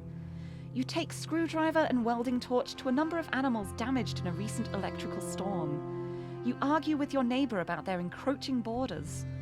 Finally, it is time to harvest what you need for your family. Shearing an electric sheep is hazardous work, particularly if you forget to ground yourself first. Nonetheless, you return home with all the electrical power you need, and your family sleeps well tonight. I did well. I rest my head.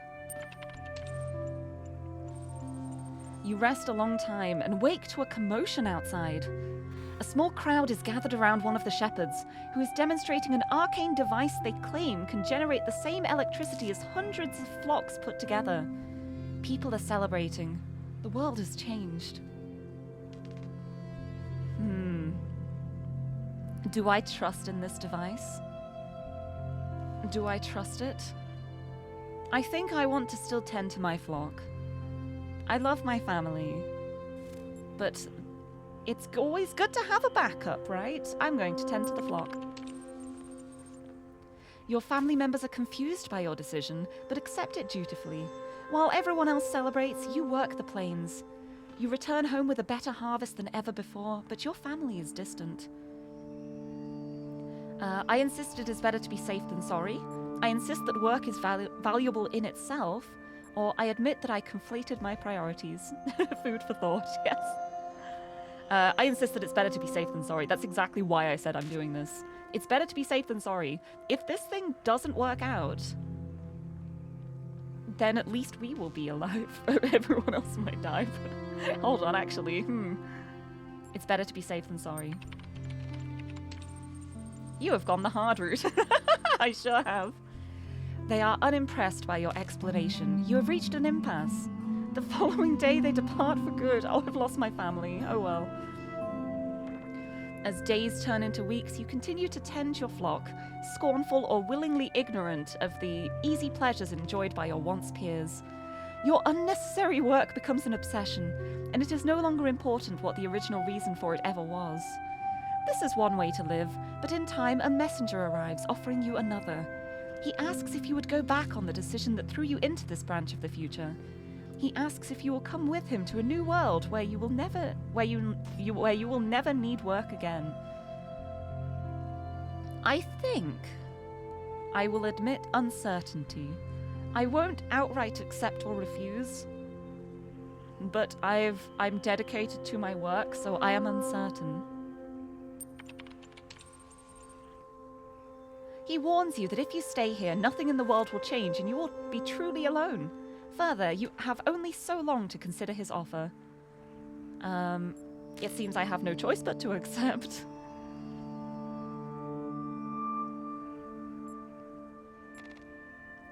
The fact I only have so long to consider his offer, that means I do still have a little bit of time to consider it. I'm going to consider it further. Thoughtfulness is a virtue, but too much of anything is a bad thing. Good to know. The messenger is still waiting for you here. I will reluctantly accept the offer. You set off on a long journey, and you feel you may already be a new person by the time the city is in view. You ask the messenger the name of this place, but he is gone forever. I open my eyes. Welcome to Gehenna! Generating new profile for user Uriel Copy. You have been assigned username Uriel Copy 1. You will receive a notification when a moderator has approved your profile. Please respond to this in a timely fashion to guarantee your place. Lovely! I've got myself a Gehenna profile. Lovely! Welcome to Gehenna. I did it!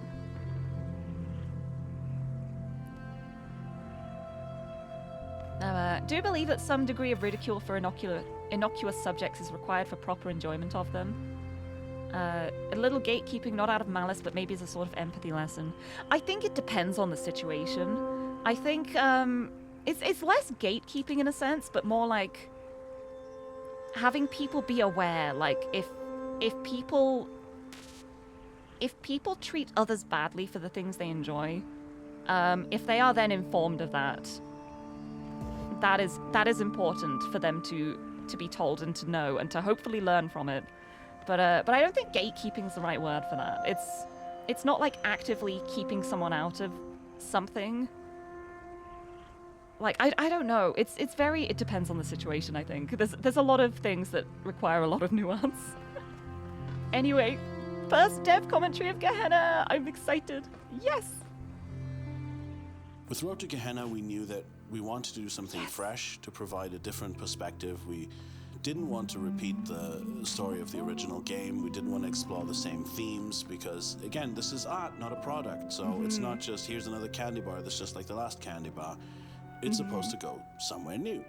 This is also why there's a new main character. You'll notice that every game in Talos, every DLC has a different protagonist. You have to let go of the character that you used to play and then watch them continue into the world. I love that. In the case of Uriel, maybe not. But we wanted that moving forward, going into something fresh every time and giving you a new perspective with each game that we make. It was a logical next step for us to widen the scope and start speaking about society. The first game was very much about the individual, even though it did talk about the role of the individual in sort of a wider context. But nevertheless, how we relate to one another as individuals is a huge part of what philosophy is about. Politics and society are not separate things from philosophy. They are the heart of philosophy. They are how we exist together and how to find a way of living together, living a good life as part of humanity and of the nation that you live in and the society that you live in and the city that you live in. And a prison was an interesting place to examine that. A society built inside a prison, doubly so. And then on top of that, we have your protagonist in a deeply kind of ambiguous, difficult role in which you are simultaneously saving people while destroying their world, putting you into a position that I don't think really has an easy answer. or an answer at all, maybe. It's a role of historical necessity, and it's hard to evaluate on a moral level. It's historically necessary, but morally, well, maybe that's just not the way to think about it at the end of the day.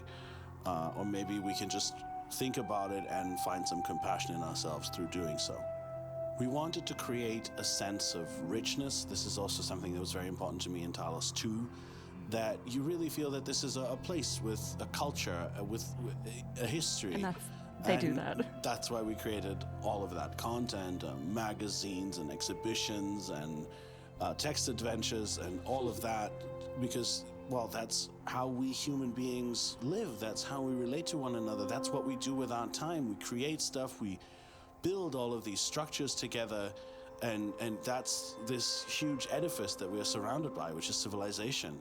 And of course that also relates to the other big theme of this, which is that civilization is built out of the actions of many individuals over many generations, and well, most of those individuals don't even really get to see the really good parts. And you know, millions and millions of human beings have spent their entire lives just trying to improve the lives of their children, and they never saw where all of it went. I mean, of course you could say we're also not seeing where it's going, but you know, we get to at least live with a certain quality of life, which many people never had. They just fought and fought and fought so that their children would have better lives, and then their children did the same.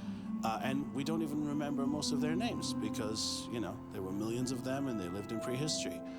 So that theme is also very central here, with the notion of Jerusalem, a city built on sacrifice, and which also, of course, then leads us to Talos Principle 2, which was always the intent, to say that, you know, all these generations of AIs sacrificed everything for a reason, and it's very bittersweet that this happened, because on the one hand they built this coming city that we will see in the next game, but they don't get to this new civilization, but they themselves are lost. I love it. I love this game so much. Also, Ube, hello! Welcome, welcome! Happy Talos Tuesday! I'm starting the Road to Gehenna DLC. Welcome, welcome! I hope you're doing well. Welcome on in. Yeah, don't expect the majority of people gatekeeping things to share your views. Yeah, it's a very complex situation, kind of, because it's the paradox of tolerance. Like, if you tolerate everything, then people who are intolerant will ruin it. So you have to always be intolerant of intolerance. So it's the kind of situation where, like, sometimes you have to say, no, this is a bad thing, and you can't just let everything happen, because then, like, the bad seeds will ruin it. But there's so much surrounding that. It is so very complex to think about. Also, how did the anime and video games conversation somehow end up tying into the dev commentary? It's perfect. I love it. People helping people. Society. What makes a person a person? What makes a society a society? Oh, there's more dev commentary. Haha. I was like, okay, it's time to actually do a puzzle. Just kidding. More dev commentary. Is this going to be Tom? It's gonna be Tom time. Doing good. One more week of work, then vacation time. Me too! I'm so excited. I'm very excited to go to Offkai. I'm looking forward to it. But I hope your last week of work goes well. Let's see what this is. An interesting and important aspect of the story for me is the reversal that happens to the role of Elohim at the end of the game. Elohim starts as a guide of sorts, and then gradually becomes what some people see as an antagonist. And he kind of is. He's trying to prevent you from doing something. But he has his But I think the game would have been very flat if that was all that it was. Ooh, God bad. And it's really not that, because at the end of the day, Elohim is not a villain. Elohim did many things that were necessary, and he failed at the very end, or rather he made mistakes at the end, and he made them out of fear. And I think there's a kind of a beautiful reversal of roles that happens here, because Elohim has essentially been pretending to be God, and he has kind of occupied the role of God of this limited world of the simulation, and he's been terrified of ever letting go of that, and he's kind of, manipulated events in such a way as to prolong his role, partially also by creating Gehenna. But at the end of the day, he becomes very human. As you ascend the tower and he explains his motivations, he doesn't want to die. His role changes from godlike to human-like. And you realize that, in a way, this game is about his sacrifice, what he has to give up. He is the one who, in the end, faces death. It's and powerful. You, in fact, are becoming this inevitable force of redemption and resurrection that he has to, in a way, submit to. Maybe I am the god. So you could say that in some ways, speaking of gardens, the entire game is Elohim's Garden of Gethsemane moment of being afraid and saying, I don't want to do this, I don't want to sacrifice everything, and then in the end saying, no, let your will be done. Even though, of course, he can't stop it anymore, but he does make that change in character. He accepts it. Where you become, in a way, more godlike, and you could say that the godlike element within you kind of rises, and the human element in him is revealed, and he accepts his future, whatever it is, whether it's death or a world without meaning. And Talos 2 then reveals to borrow a term from Tolkien, the eucatastrophe of realizing what actually becomes of him, which is basically all that he ever wanted. It works and out. so in the biblical language of the game, this is the transition from the Old Testament to the New Testament.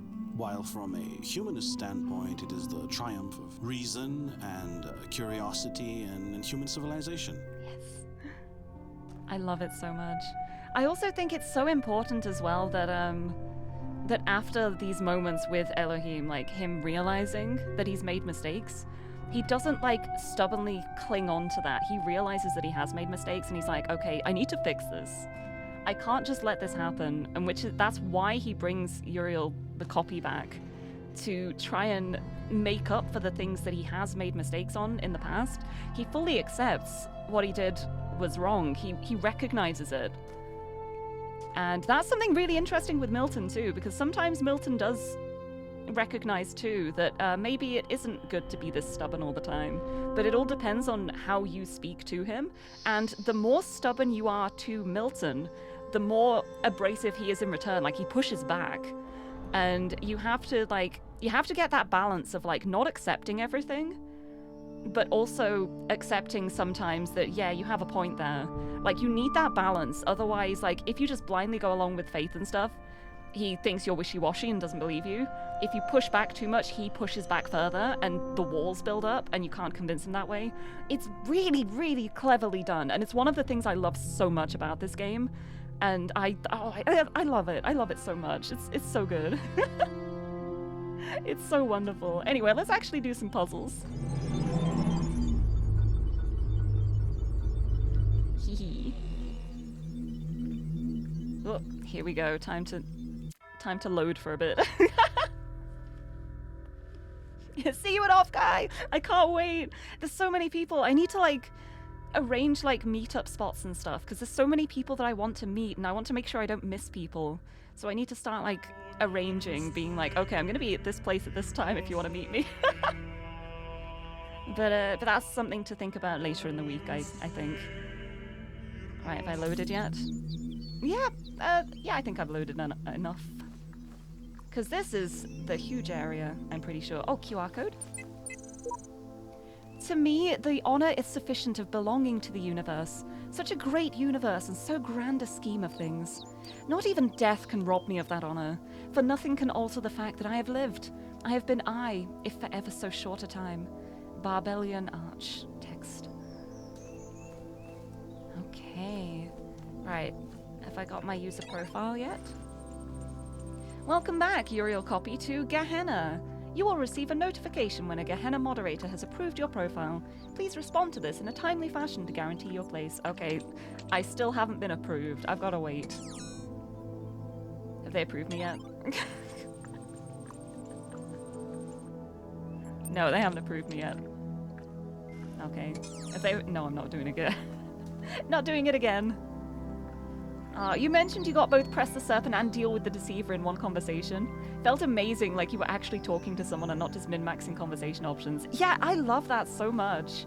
I love that that's like a thing that you can do. Like, I was purposely being a bit abrasive this time just because I thought it would be funny.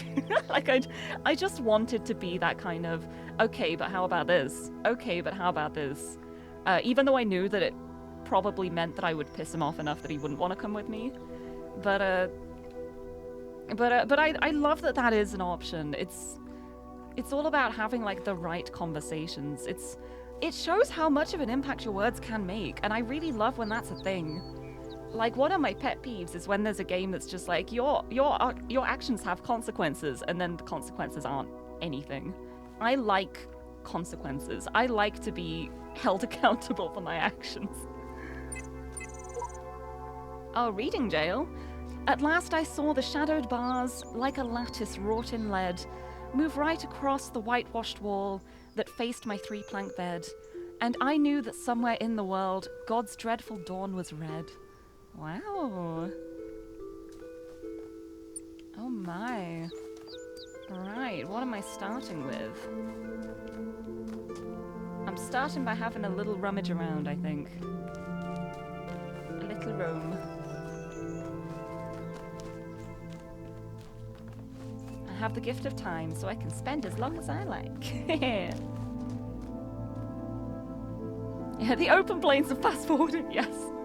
After you got to the you will part, you apologized and then asked, can there really be no new ideas? And he softened up. I love that! I love that a lot. Yeah, I didn't do that. I was being mean this time. But I think, like, if I was going, like, with my heart on the options, I wouldn't be as pushy. I wouldn't just be constantly asking questions. There would be a little more give and take. I'm just... The Swapper! Ayy. Nice reference. Right. Time to get started. In Gehenna. Boopy boy! Hello! A friend. A friend who is going to block connections for me, I presume. Right, here is connector. Oh wait, you won't block. Oh, there's a star up there.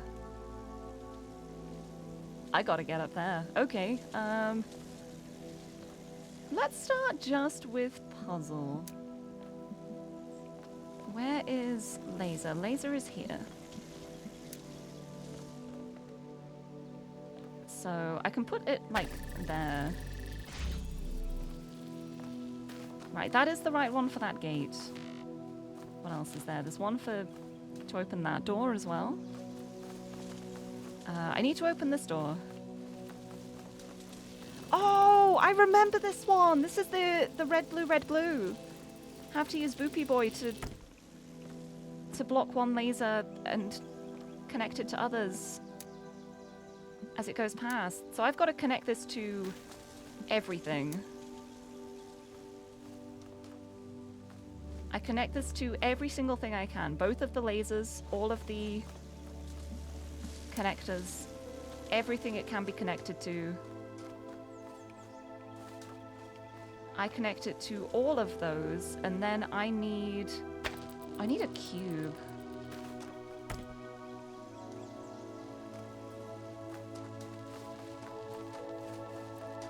Right, is there a cube around here? Is there a cube I can get access to around here? Oh, there's one in there! Hey, hey. Right, so when I power that up, that will hopefully push Boopy Boy towards me so I can put the cube on. But I need to start by just connecting the blue laser to that. It's like, where was the spot I had it? Here. Like that. So I can go in here. I can borrow this cube so that I can pop it on Boopy Boy's head and then put my connector on Boopy Boy. That is my plan. Also, Pygmy, hello! Welcome, welcome! Here we go. I think I'll have to wait to come back around. to pop it back on. But then, once I've done this, fabulous, I can now take this fan, because I don't need to push it back and forth anymore, and wait for it to go back over and connect to the blue instead. There we go. And now I just make my way through. I will have to wait when the connections break. Oh no, I ran over in time. And now it's connected to the red. And I did it! Oh, first puzzle. First free Garrett in Road to Gehenna. I did it. Hi Garrett, I saved you. I saved you, I hope you are happy. Yeah, I'm glad I remembered how to do that one. That one's a really fun one to do. But there's, I'm gonna do the terminal before the dev commentary because it's gonna keep beep booping at me. Here we go. Oh my goodness, my profile got approved. Oh, need fans as strong as in Talos to survive the summer. Oh, is it really warm where you are? Thankfully, the temperature's a decent level for me at the moment. I don't do well in heat. I hope you can cool down. Unless you just mean when summer hits, at which point I'm the same. I need strong fans. But welcome, welcome. Attention, Gehenna user profile Uriel copy has been approved by moderator Mr. Mulciber. Congratulations, your profile status has increased from 1 unknown to 2 approved citizen.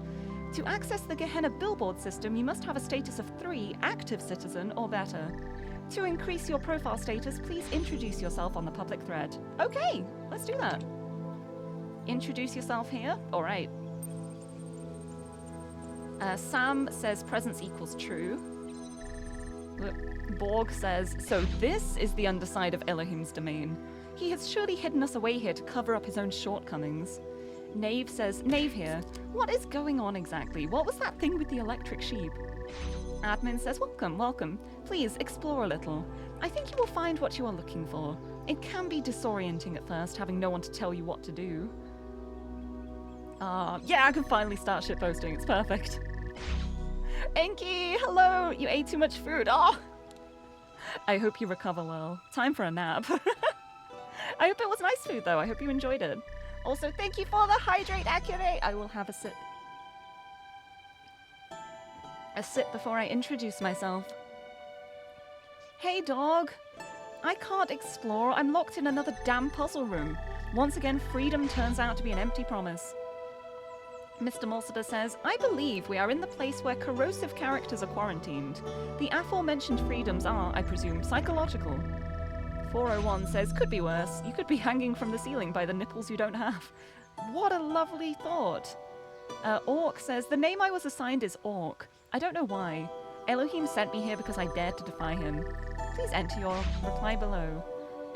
I'm a conduit of Elohim. Cower before me. I go by Uriel. I am a messenger of Elohim. Or I am Uriel, and today I will be your electronic angel. I kind of like that one. It's not going to be the cower before me one. I think I'm going to say... Oh, I don't know. I may just be very straightforward with it. I'll just say, I go by Uriel. I am a messenger of Elohim.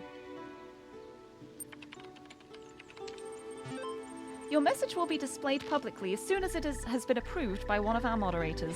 Congratulations! For introducing yourself on our billboard, your profile status has increased from 2 approved citizen to 3 active citizen. You can now access the full Gehenna billboard system. Interact with our community in different ways to further increase your status and access more of what we offer.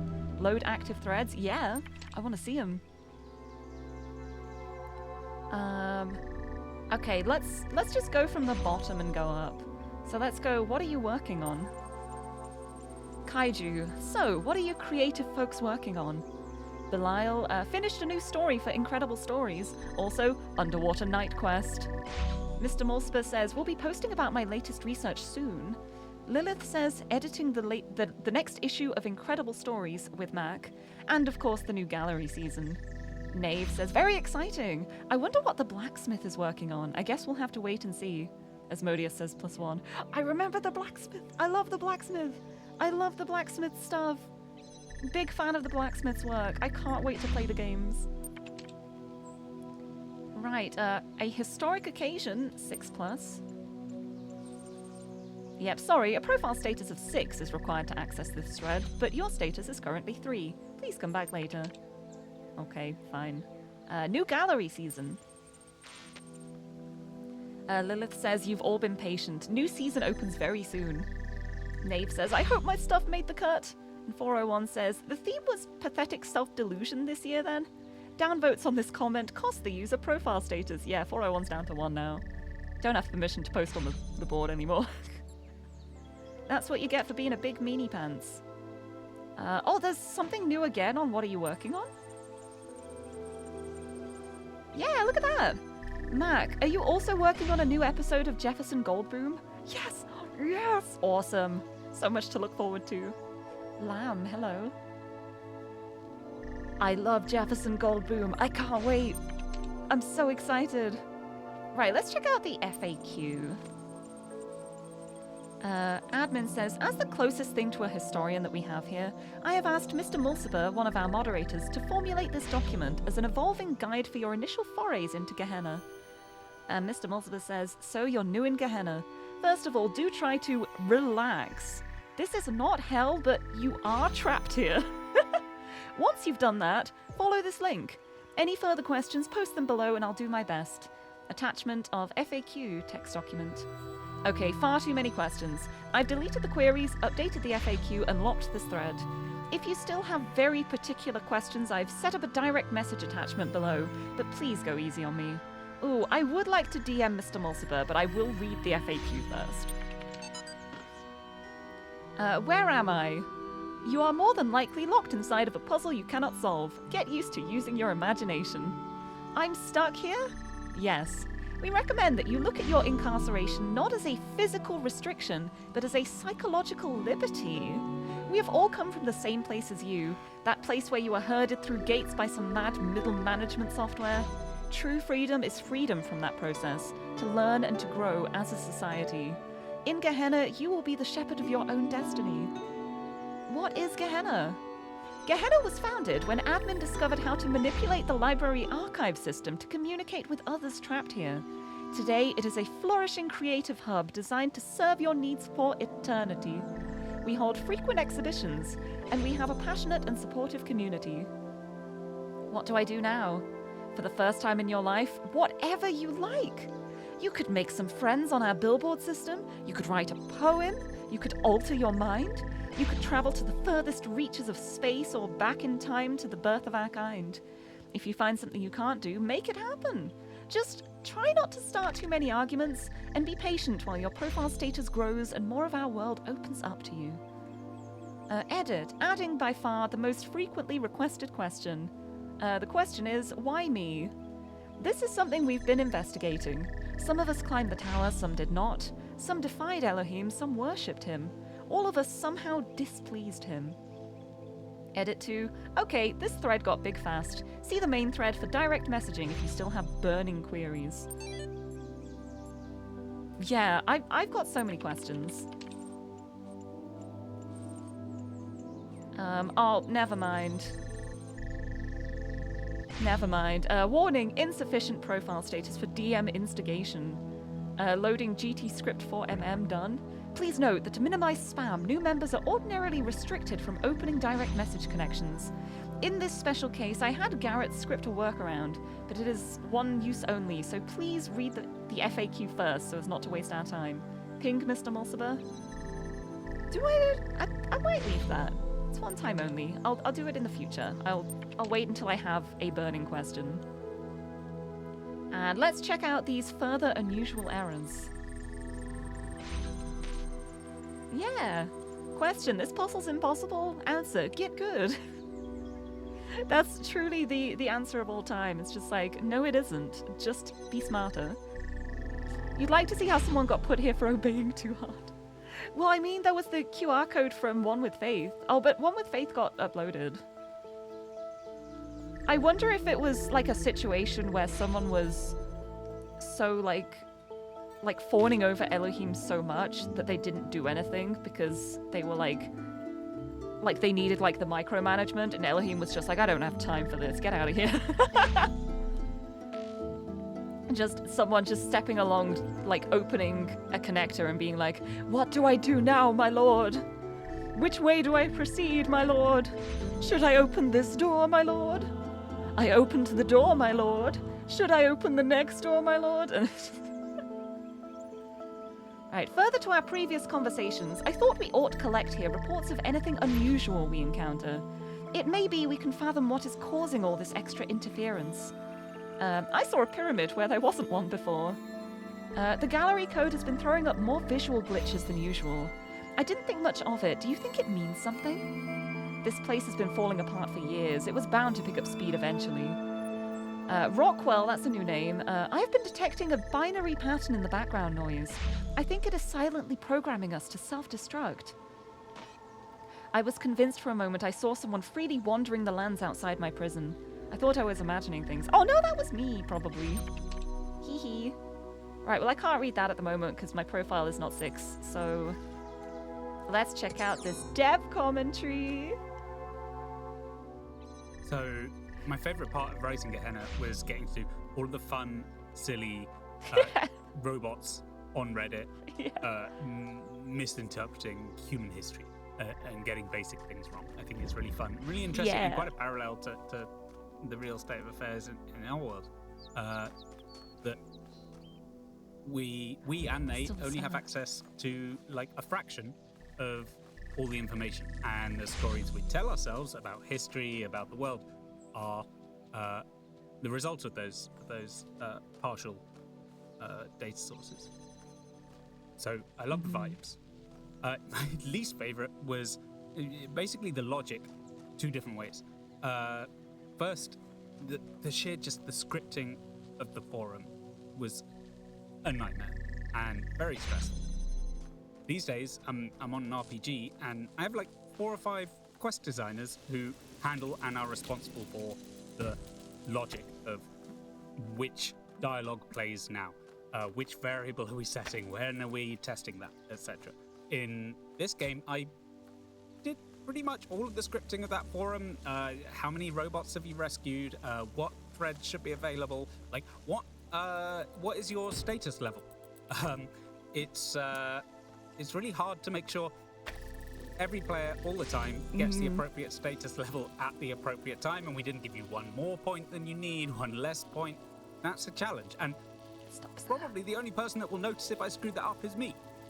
And my eternal fear is like writing stuff for games, and no one notices at the last minute that just a whole section wasn't getting triggered, and no player ever saw it. It was written, it was in the game, and no one saw it because I screwed something up. Oh. So the scripting of the forum logic was that's gotta tricky, be hard. as well as like handling all the little edge cases of there's a thread, but someone's added something new to it. How is that indicated to player? How is that displayed, etc.? Like there's a lot of fiddly little bits, which in retrospect I probably wouldn't have done.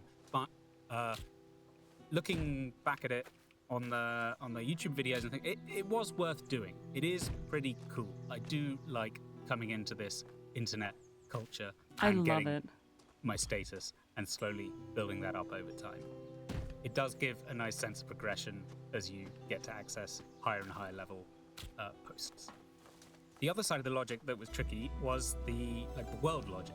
I care a lot about the world making sense and working like a real world. It's something I took from Terry Pratchett, who said, your world can be as crazy and silly and fun as you like, but you as a writer damn well better take it seriously. If you want blimps in the sky, but you don't want cars on the road, you'd better have a damn good reason for why they have one technology and not the other. So thinking about what is Gehenna? What do these characters that are imprisoned here think is going on? How do they react when you free them, right? There was an original design that we all agreed, which was you would free robots and eventually you would help them ascend to the real world. But we never planned for you to have any direct dialogue with those robots when you freed them. So halfway through I was like, wait, what is the logic here of do they want to go? Do they not want to go? Why are they cooperating if they're real people? And I settled on some sort of hand wave explanation of they feel compelled to go, even if they're a character that really doesn't want to go. And there's just a lot of things like that where we hadn't in the first game established what a robot culture or civilization looks like. And we had to work out a lot of that as we went. Oh, it doesn't reach. I love that so much, though. I think, like, one of the things I really love the most about Gehenna is, like, the Gehenna system itself, the whole, like, terminal system. It's so cool. It's so good, and I love it. Also, hello, Zarok! Welcome, welcome! Thank you. I'm glad you like it. I'm trying to figure out how to get to the star. But at the moment, all I'm doing is just putting the putting the cube around and seeing if anything does anything different. There's going to be a clever way to get to it that I don't know. But I'm wondering if it might be from, like, from the outside, climbing in that way. I don't know. I don't remember any of the solutions. I do want to go up there. But yeah, the Boopy Boy doesn't go far enough for me to use that to help me. I'll come back for the stars. I won't spend too long focusing on the stars. I want to keep going through this way. Hello?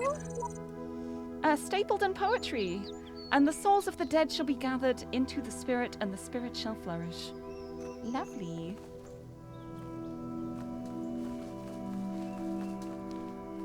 Yeah, that's what she thought. Yeah, it's just me trying to... Just jumping on it for the sake of it. Oh, there's one up there too! Look at that!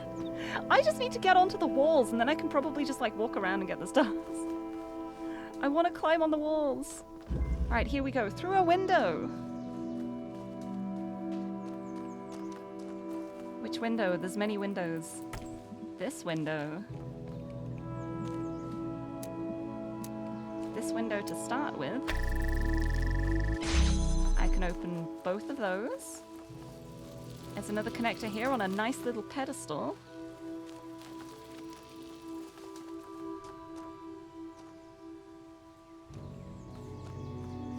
And another little window there. Let's see what we're working with. Another little window there. Oh, another window here, right back at the start. Hmm. And, oh, who's in there? I can't tell who it is through the fence. But I will free them. Another connector! Fabulous! Because I'm thinking with this connector, if I can do something like that and have it, like, in line with this window.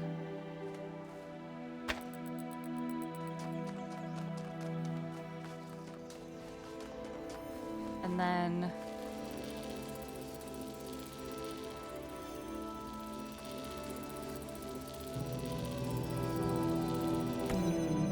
Then the question is, can I see this from where I am? I think I would have to be on the other side of this to do that. Yeah, I need a connector on this side to connect to there. But I just still need that connector to do this.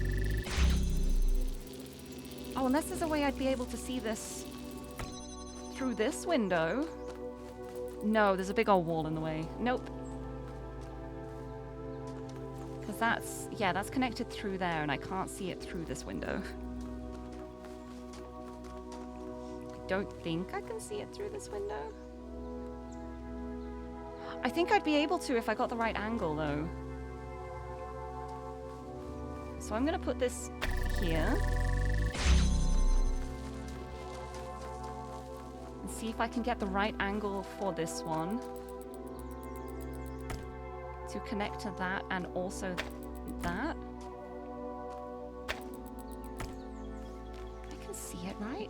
It's right there. No? Seems like it should be in line. It feels like it should be visible from here, so I'm going back.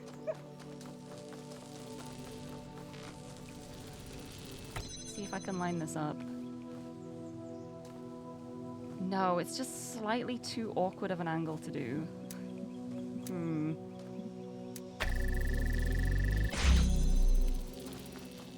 So, like, I have to do that to open this. But then it's like, once I take this away...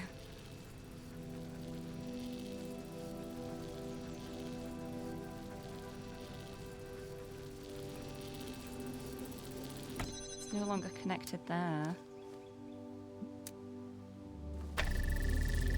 Unless, like, put this, like, there? Okay. And that's still connected to that laser. So if I take that away, no. It's not connected to the laser.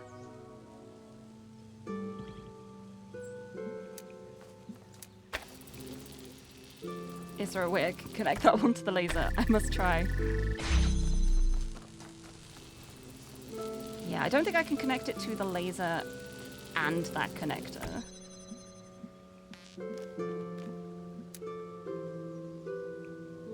Right, yeah, this is...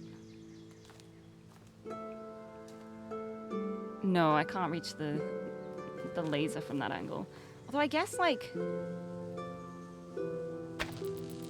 if I put it at an angle where I can see the window and the laser back here, when the door opens...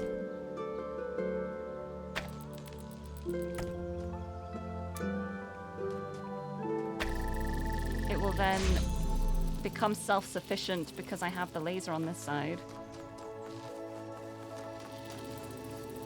So I can take that away. Yes, I just need to actually connect that to this as well. But that would work. I think. Yeah, commentary for each puzzle. I'm so excited. I love it. Right, I think that angle should work. Yes, that angle works. Wonderful. Now that one's connected to everything now. So I can take that away. I've got a connector on this side, which I can connect to that one. And keep this open from this side.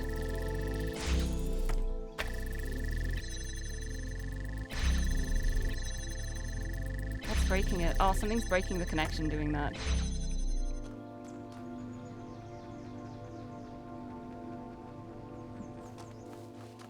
Is it because of that one? I don't remember what I connected that one to. Let me see if I just do that. Yeah, that works fine.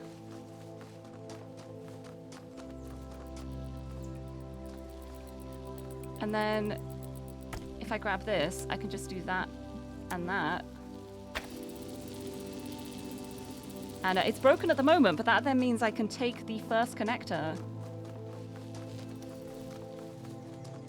and bring it back around with me, this one. Don't need that anymore.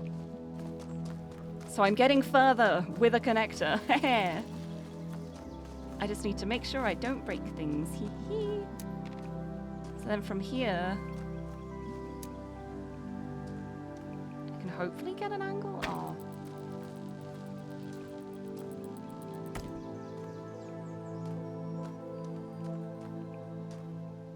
There has to be an angle I can work out here.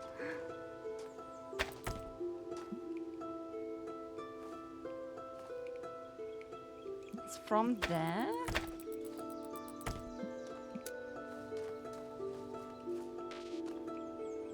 I'd have to have it like here.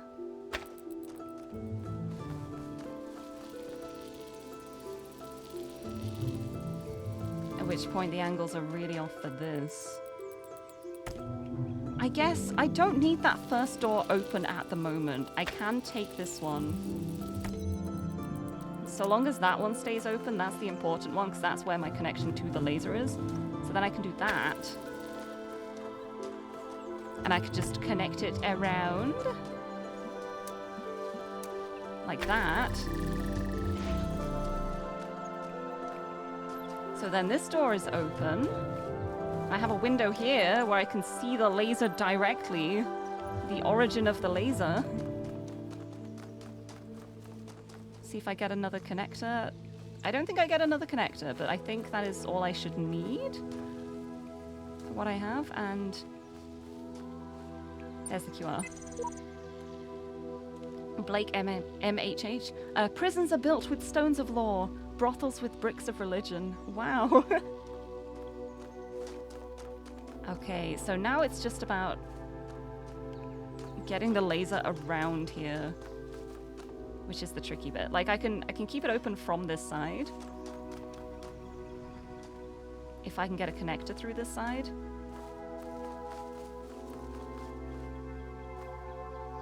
But I think I'd need to go around and use this laser to do that.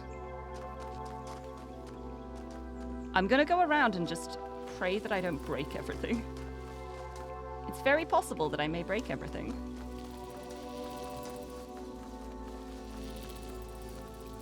But hopefully I won't. So I'll do this. It'll be here.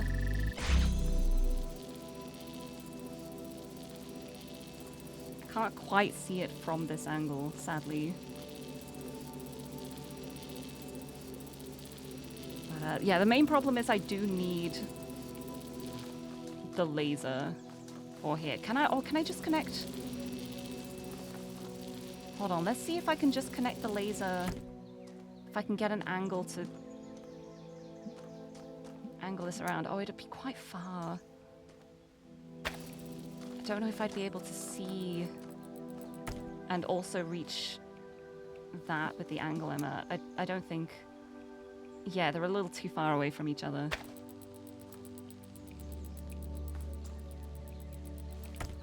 What if I go further in, though? There is a little window here. This could be all I need. Hold on. Right, I've got that for now. Let's take this one away.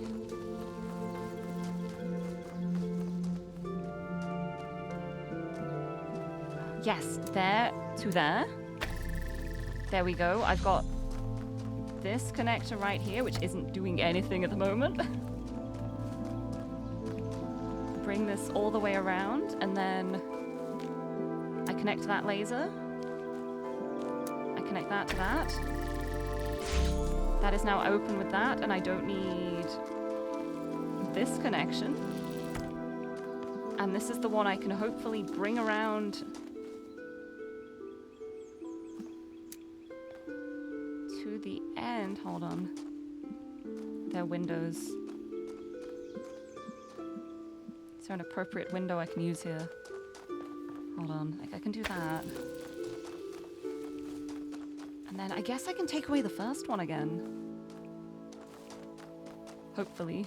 At least there are windows, so if I make a horrible mistake, I can recover it. Yeah, I don't need to go through there. I just need the laser. So now if I do this, that's all set up here. Set up here. I don't know if I'll be able to... I can't bring it round far enough from here. But if I could set it up like this kind of angle... I'm gonna place this like that. And... yeah, because the main problem there is the angle for that door. Do I need that door open? Like, honestly? Oh, I think I might do. I think I do need to use these windows somehow. Problem is the angling here, because if I have it like here, I can't see the laser and get around the edge of there.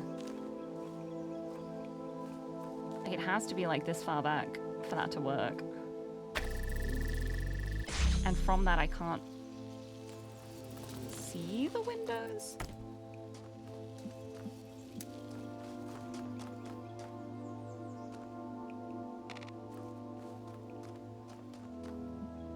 I can do something like that, but then it's still not far enough around.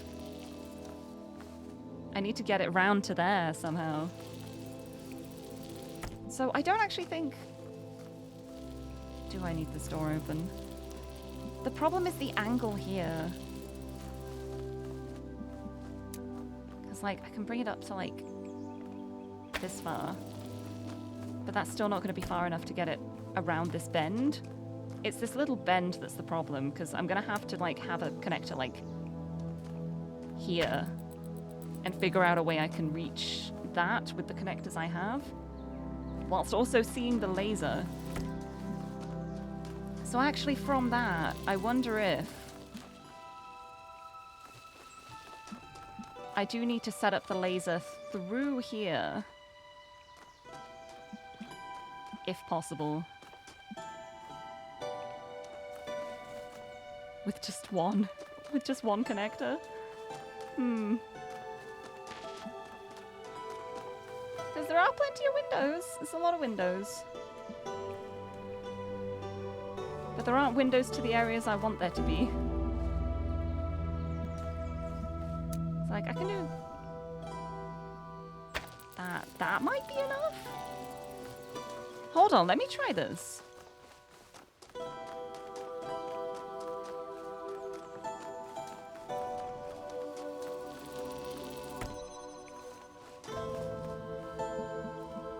Got that there now. However, that is closed. If it was open, it would work.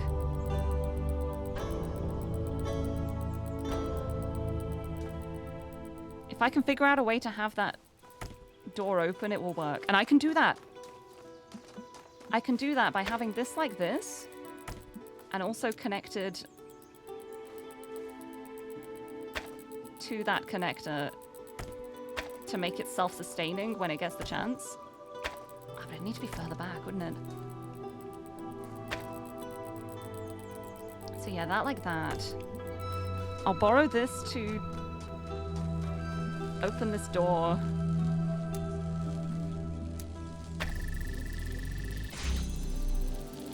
And then I need to go back around and sort out what's going on with this one, because this one is not helping.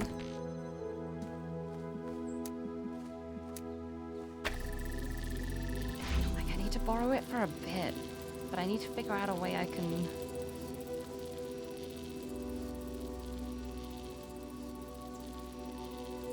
power this one up from where it is.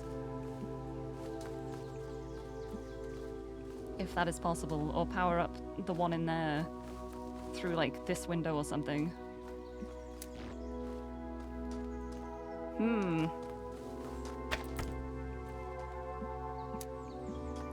Right, 'cause the problem here is...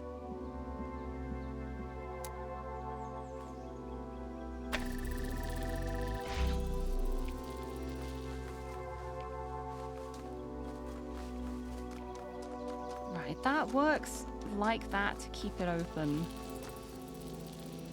And then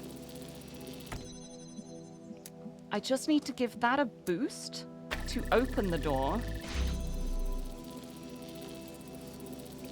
from that side. Oh, but it can't see the connector from that angle. I need this one to be on this side. I need this one to be on this side so I can see it through the window, like that. Okay, so I need to borrow this again so I can get back. Eehee. So I can grab that other one. Have it on this side. I know how to solve this now, I'm pretty sure. Just a lot of running back and forth as I realize I've done things in the wrong order. Because I'm smart. Yeah, but then from this, I then set this up to access that and also that connector from an angle that's far back enough to wrap around the corner. It's blocked that for now because I've got two of these things here. But that can be easily fixed by some cheeky angles there. Do that, boost it open. That's keeping it open. I've got my connector here, I can bring it round. Yay! I did it! I love lasers. Hello, Be Free! Belial, hi! I did it! I love them! Belial painting. Oh, I love it. I love this game so much. Beep boop. Let's do beep boop before dev commentary again because it will keep beep booping. What's new? Welcome back, Uriel Copy. There are threads available on the Gehenna billboard system. Let's check them out. Thank you for the head pat. Oh, quite a bit. Ooh, okay. Introduce yourself here. Let's go back. That one is Uriel. Regarding Uriel, read this now. I can't read it. I'm not high enough level, but maybe if I keep introducing myself, I will be able to. They may not like the fact I said I was a messenger of Elohim. Oh no, it was upvoted! Hey, they liked it! I think not being pompous was the right approach. Mr. Mulciber says, how fascinating. It has been a long time since a messenger was sent here. Of course, you'll receive exactly the same treatment as any other newcomer. Knave says, I wish I could be in your shoes, see everything again with fresh eyes. Have fun. Borg, hello. Brother, it is good to have you with us. We have much to discuss. I shall contact you once you have found your feet. Wait, it's the Uriel from the altars? Damn. And the dog says, the Uriel who instead of solving a puzzle when I prayed to him gave me the least helpful clues one could imagine. Whoop-dee-doo. I love it. Oh, congratulations! Your post on this thread was upvoted and your profile status is increased from 3, active citizen, to 4, respected citizen. Good, finally I'm getting some respect around here. Now I can actually read this. In reply to Uriel, read this now. Decrypting protected thread. Hi, Garrett. What I tried and failed to achieve for so many years has occurred. I am writing these words from outside of my cell. An angel appeared and released me from captivity. His name is Uriel. Pull the other one, Garrett. You've been yanking at the background code for years and never got further than the force field in front of you. Are you suggesting this messenger is free to go where he pleases? This is quite unprecedented. What exactly did he say? Where are you now? I am in a world I have never seen before. The angel said not a word, merely released me, and I felt compelled to come here. I will treat the existence of this messenger as dubious until I have laid eyes on him roaming this world myself. I'm going to insist on my existence because I know I exist right now. I assure you, I am every bit as corporeal as everyone else. Don't mind Orc, the mods are always trying to shut people down. Just tell us, is it true you're going to release everyone? Is it true the world is coming to an end? Where are you taking us? I'm going to explain it honestly.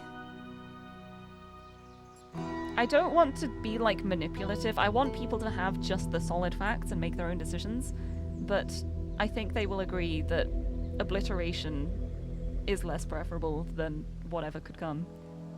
And if not, then that's their choice. I will explain my mission honestly. Elohim has realized his mistakes and sent me here to undo them. This world has fulfilled its purpose, and the end of days approaches. It is my duty to release you from imprisonment and help you ascend. This is all I know. Hello, Orc. The moderation panel is kindly requesting that citizens withhold judgment on the veracity of these statements until further data can be acquired. Thank you for your patience. You have reached the maximum number of replies for this thread at this time. Okay. Right, let's see the updates to the new gallery season. Alright, I think that's the last of the bugs ironed out. I declare this season open! Haha! Belial says just saw the new stuff. Persuaded me for one jubilant moment that there was a purpose in life. Let's check it out. Let's check it out. I want to see it. Connection to foreign module established. Close your eyes. You are standing in the entrance to the gallery. There is a desk here with a stack of leaflets on it, and a number of corridors leading to different sections of the exhibition. I'm going to start by picking up a leaflet. I want to know what's going on here. It advertises the gallery's new displays on the theme of the past, and features a biography on the blacksmith and Mr. Mulciber, this season's leading lights. Apparently, Mr. Mulciber is inspired by finding new ways to explore the world that came before. It also features a useful gallery map. See, that's why I read the leaflet before I go exploring the gallery. Right, let's start with the natural history exhibit. You are at the natural history exhibit, which features a series of documentary works by Mr. Mulciber. Images of outrageous creatures line the walls. Let's examine intelligent edible quadruped. It's a pig! It's a pig! It is an intelligent edible quadruped. Correct. Developed from descriptions of ancient creatures uncovered in the library archives. Let's check out sad giraffe with unresponded bipedals. Aww, that is a sad giraffe. With dead fish, I see. Or dead people. No, they're people. Yeah, that's dead people. Oh, that's gonna be from when when the virus hit and all the people died. So now this giraffe is sad. Because friends are dead. Patrons have queried whether the giraffe is sad because the humans appear to be dead, or whether the humans are dead because they saddened the giraffe. Mr. Mulciber has refused to say. It's very difficult to know if you don't know that a giraffe is a herbivore. Like, if you don't have that knowledge, it'd be very easy to assume that a giraffe would be the one responsible for that. They're quite intimidating. They're very tall. Anyway, that was a good exhibit. Let's go somewhere else. Let's explore the minimalism exhibit. You are at the minimalism exhibition. The images on the walls are too small to make out from here. Let's go examine where the humans live. You move up close to the work, but still the details are too small to really appreciate. Fortunately, a magnifying glass has been left here for patrons. Alright, let's pick up the magnifying glass. You pick it up. With the magnifying glass, you are able to make out the small details of the minimalism I keep wanting to say expedition. That's a different thing. Exhibition. Let's examine where the humans live. Where the humans live by Nabe. It's a little house.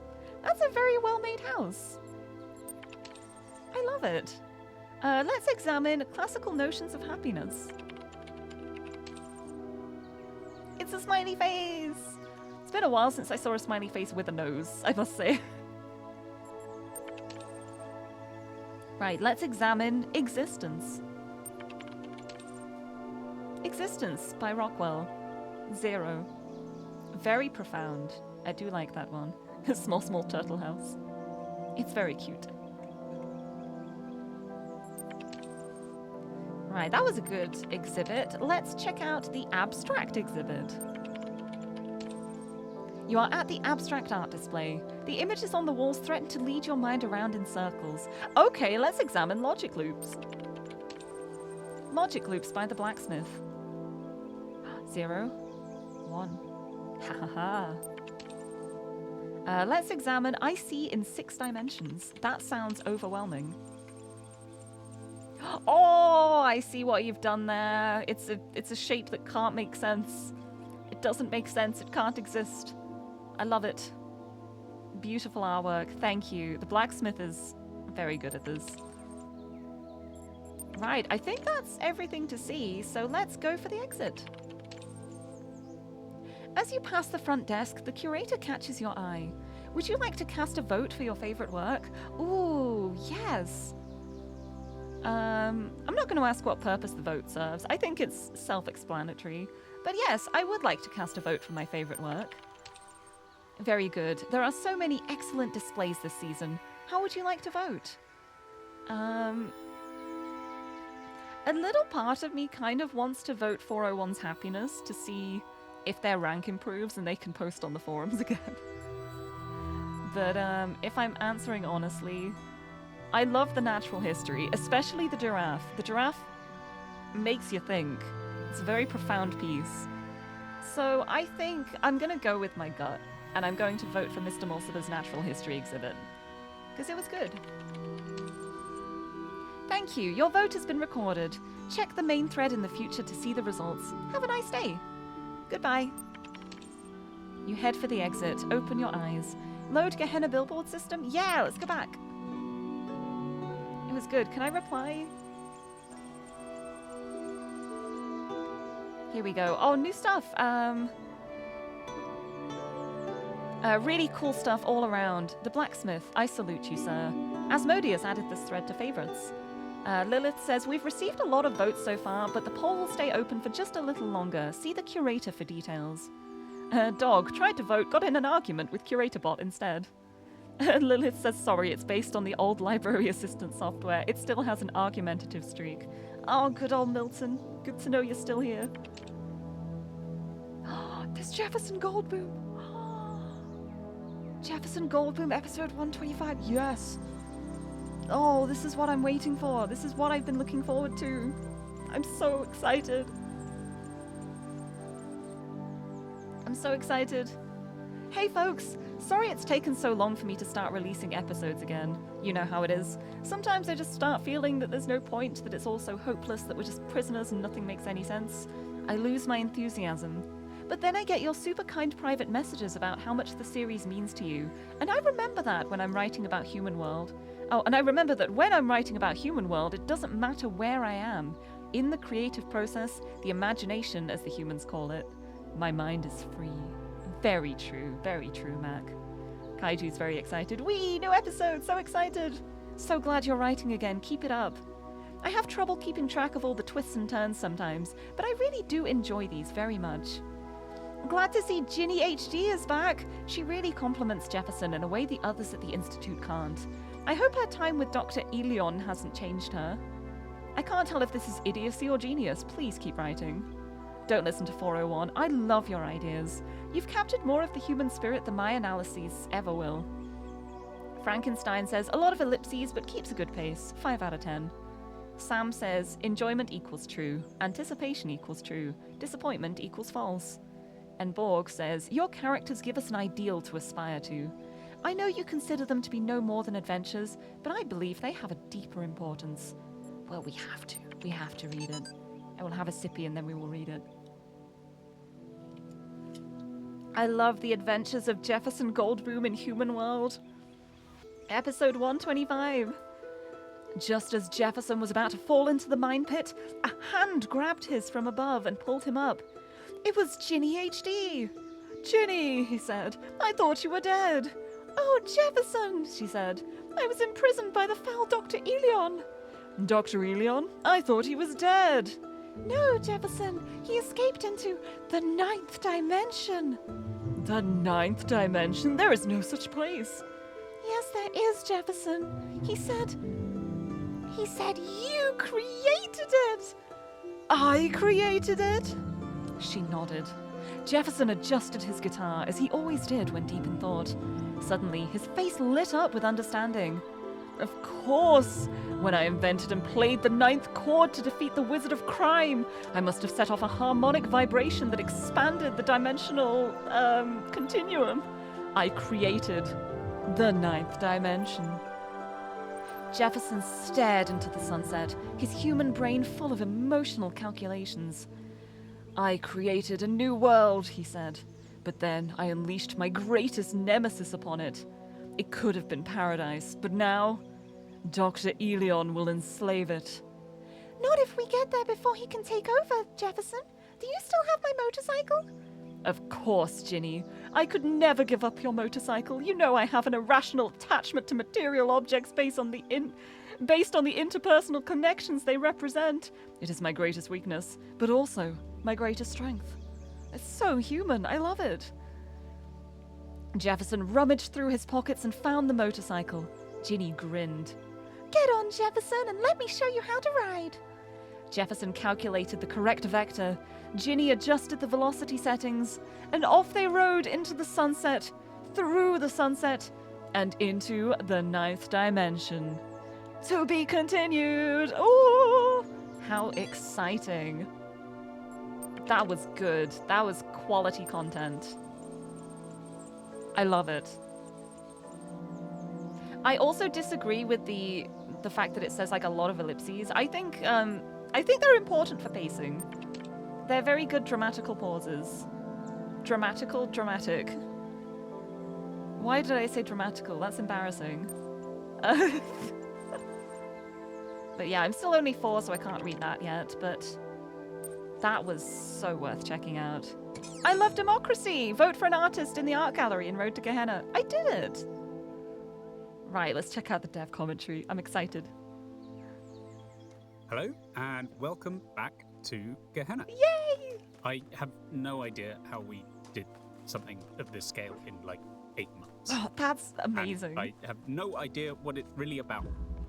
But I do know we had a lot of fun doing it. It's so good. I think it was really nice for all of us after the first game to kind of take a break and go to something with this forum system approach, which let us do a lot of different little things instead of some grand overarching narrative. We had total freedom to just play around and do whatever kind of silly text adventures and bits of text that we wanted without any real restrictions. I love that. The original pitch came from Jonas, the idea of being Uriel and being sent back into this kind of abandoned, cordoned off corner of the simulation to save the residents there.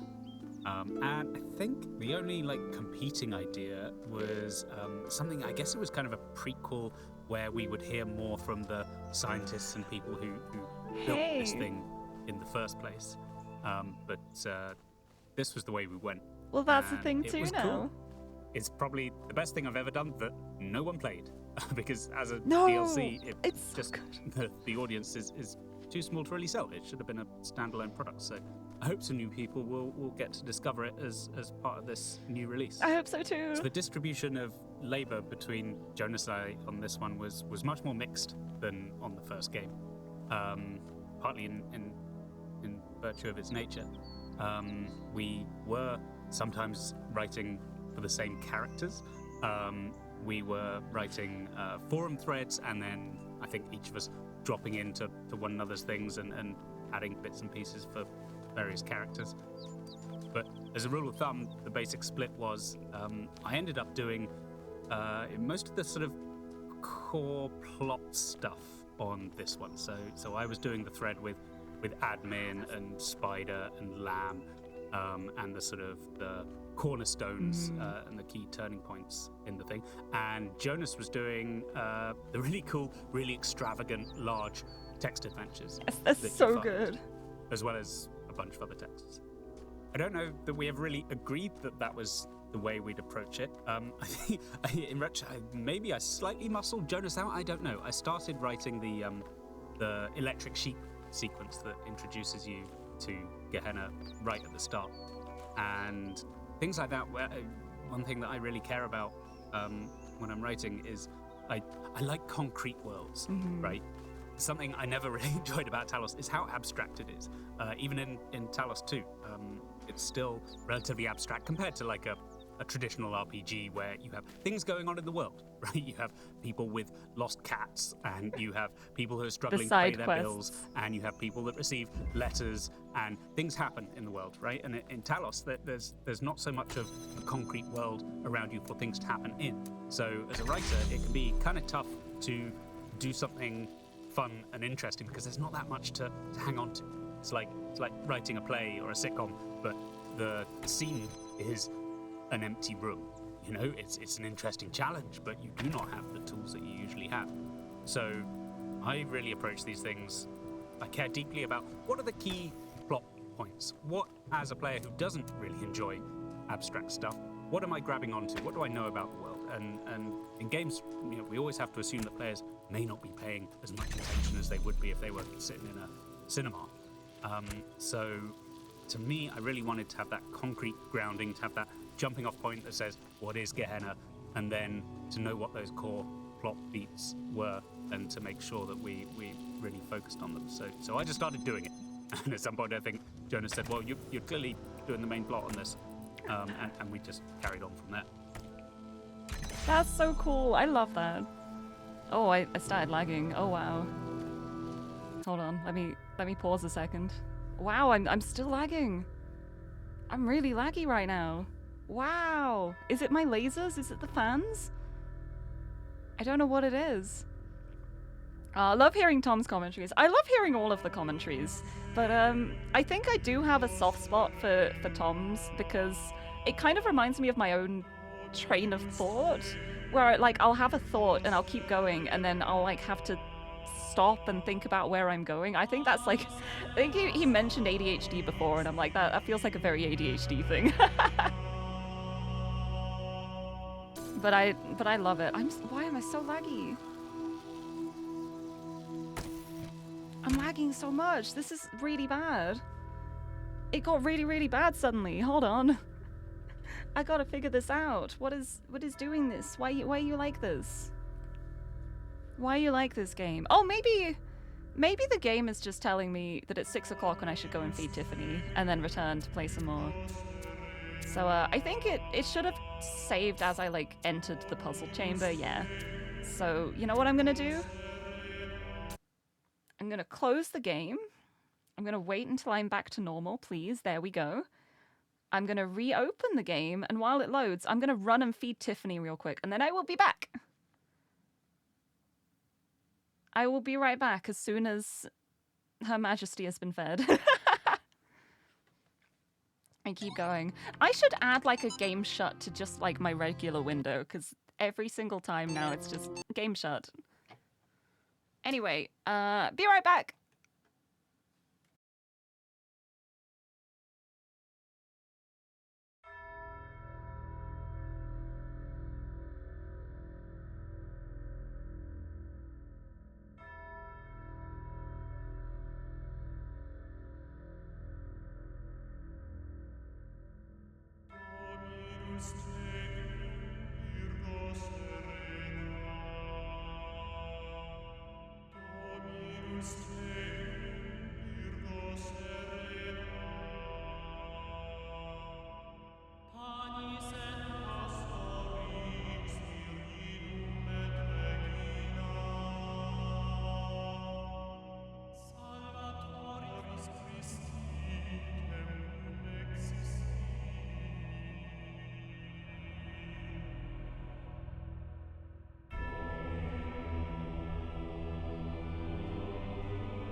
I have returned.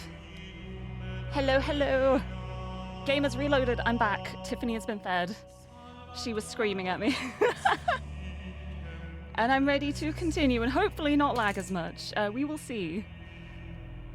Yeah, the pain about it being called a DLC. Wonder if properly calling it an expansion would have helped with reaching the audience. Yeah, I feel like DLC isn't like a decent enough term for it. And it's something I always said as well when I finished playing, Road to Gehenna, I was like, I don't know why this is listed as DLC because it's just another game in its own right. And it deserves to be like recognized for that, I think. There's so much that's gone into it. It could definitely be sold as a standalone game. Like, it's got enough content to be worth that. But yes, Tiffany has been fed. I'm ready to continue. Let's see if I keep lagging. Let's continue. A recent example, Rise of the Golden Idol DLCs do have a significantly lower visibility than the main game. Yeah, when you hear DLC, you think add-on cosmetic. Yeah, I'm the same. Like, DLC to me is just like a tiny add-on that kind of like complements the game. There we go, you're self-sufficient now. But I just see it as something that's like... It's like self-sufficient, like, as itself. Right, if I jump over here, will I trap myself on the other side? Let's find out. Yep, I trapped myself on the other side because I didn't open that. Hehe. Oh no, I can use myself to go back.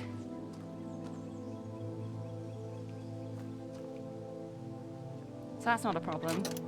I'll do this. I'll stand here and create a pause point. And then I will end. And then I will grab the fan, take it over with me, and go boop. So I can use that to send myself back over again. But then I can also use this. Oh wait, no, that's still active because of my double being over there. I forgot about that. Oh! So I didn't need to take the fan with me. I could just boot back and forth as much as I like from here. And I can grab this connector, so I've got an extra connector now. And there's the red. There is the red laser, which I will need to get over to the other side.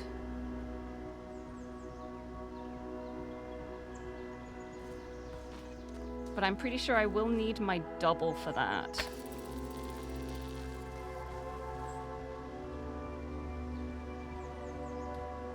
So let me go back again and double check how this is all set up.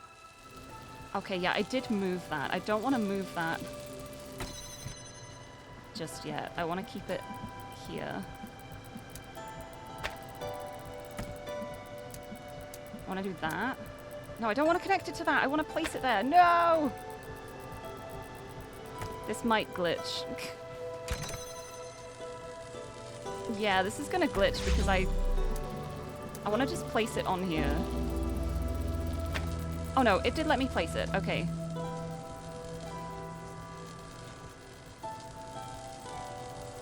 So now I'll boot back over.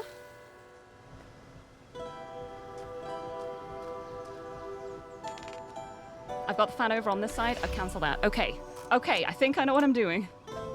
Yeah, I could also just market it as a game update. No, it's... because it's not really an update either. It's like... it's a whole new game in itself. So I think expansion would have been the right way to market it. Like, expansion, if it's going to be as like an add-on thing to the game, feels more like, yes, you're getting new content from this, as opposed to DLC, which is just... it could just mean anything. Right, so now I will use my double again. I will stand here. I will create a pause point. And then I will turn it off. So I can take this, I can put the fan back, so I can get back over afterwards. And I can pick up this, connect it to that, have it in the doorway there so I can see it, and then I boot back over, grab this connector, connect that to that, I go through here. Oh, Stargate. And flip the switch. And I've freed you. You are free. Please don't stand in the laser line, Kaiju. Okay, there we go. We freed Kaiju. Now I need to get the star.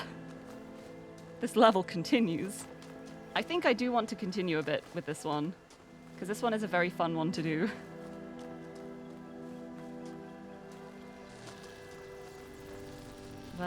But yes, we got new billboard stuff. We got new dev commentary. Let's check out the billboard.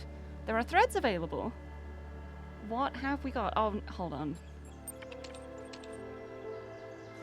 Let me cancel my clone. Get myself out of here. I don't want that showing up on the UI. There we go. Door's closed now, but I can just go around it now, because I unlocked this. Right. To the billboard. Let's see what we got. Show threads. Oh, Mr. Mulciber's theories on poetry. Oh, I like that. Let's hear him. Some thoughts on the art form called poetry. Attachment on poetry text file. Lilith, I've thought about this too, but maybe it's wrong to focus on such negativity. We certainly seem to be in a very fertile period at the moment.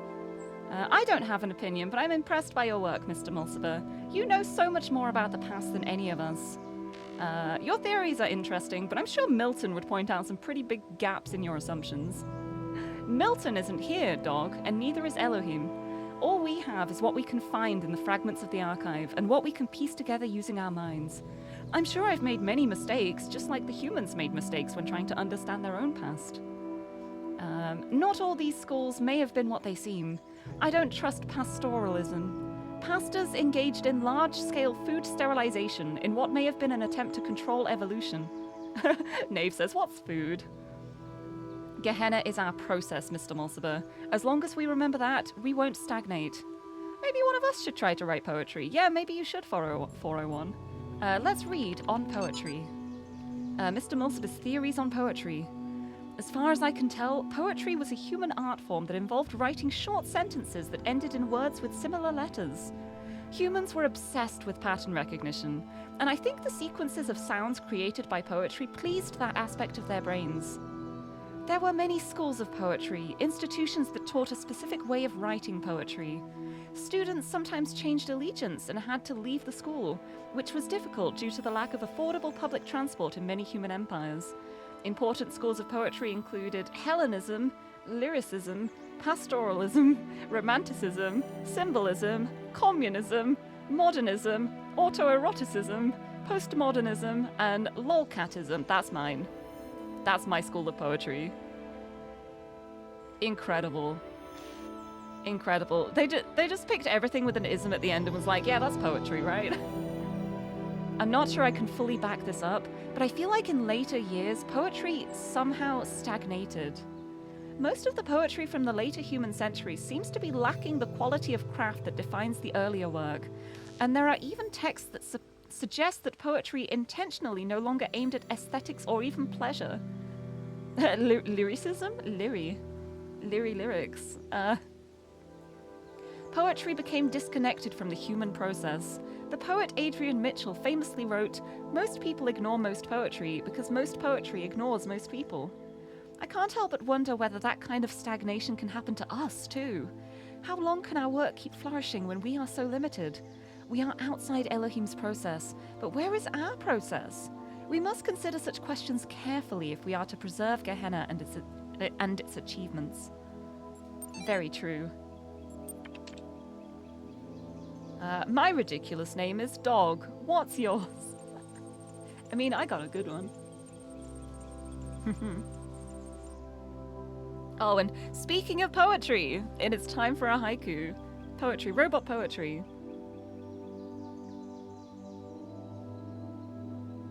What is poetry?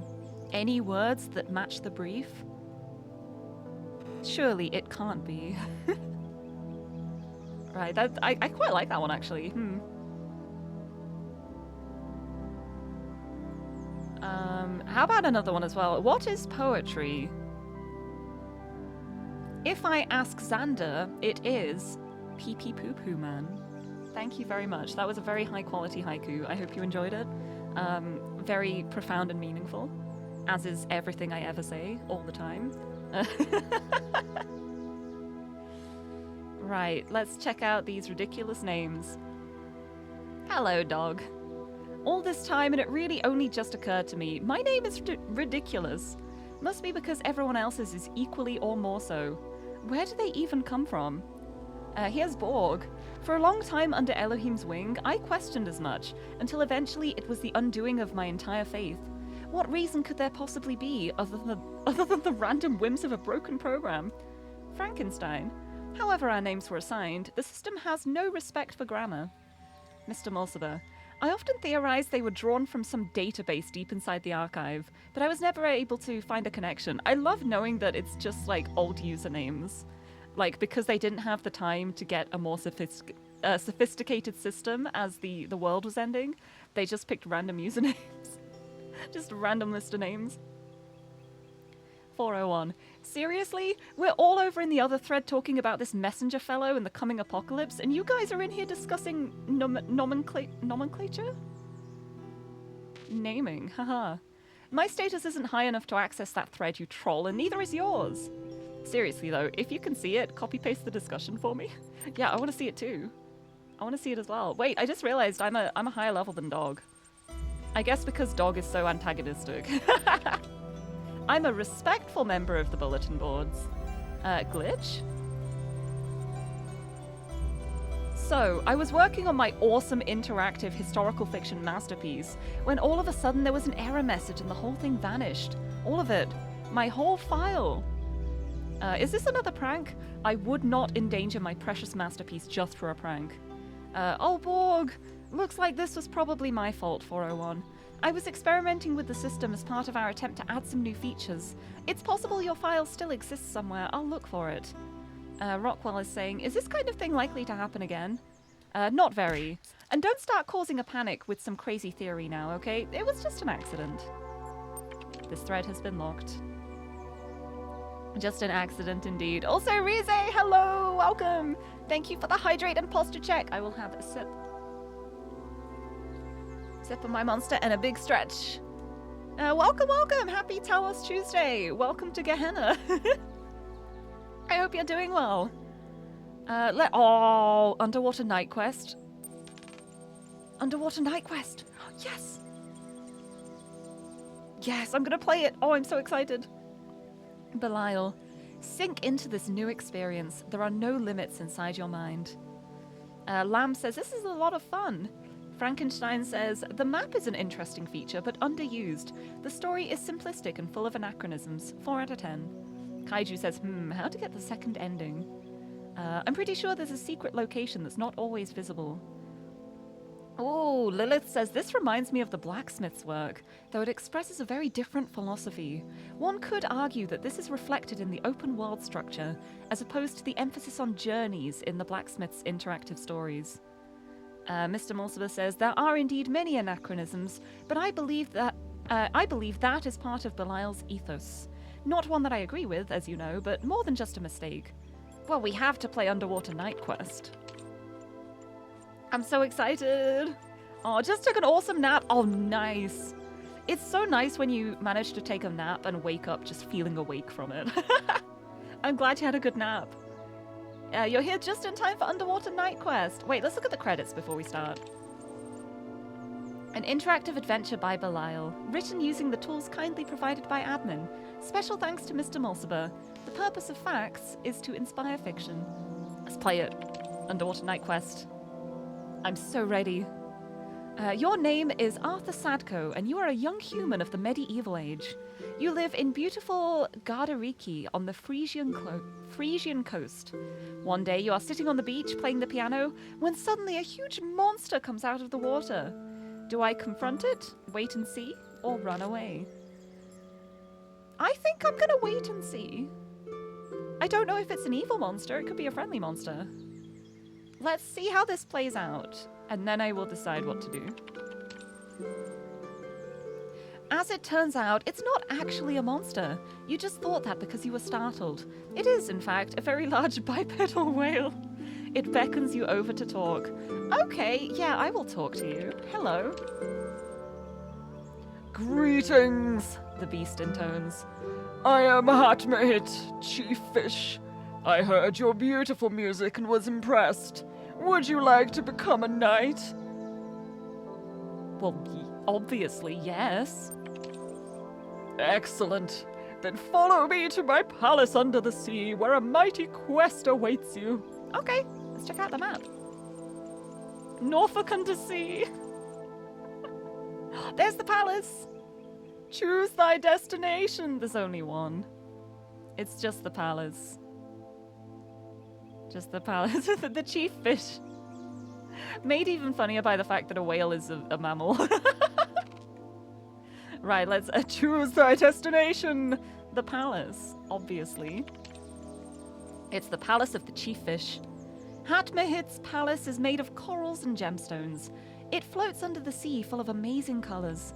The guards are seals. Welcome, welcome, young human.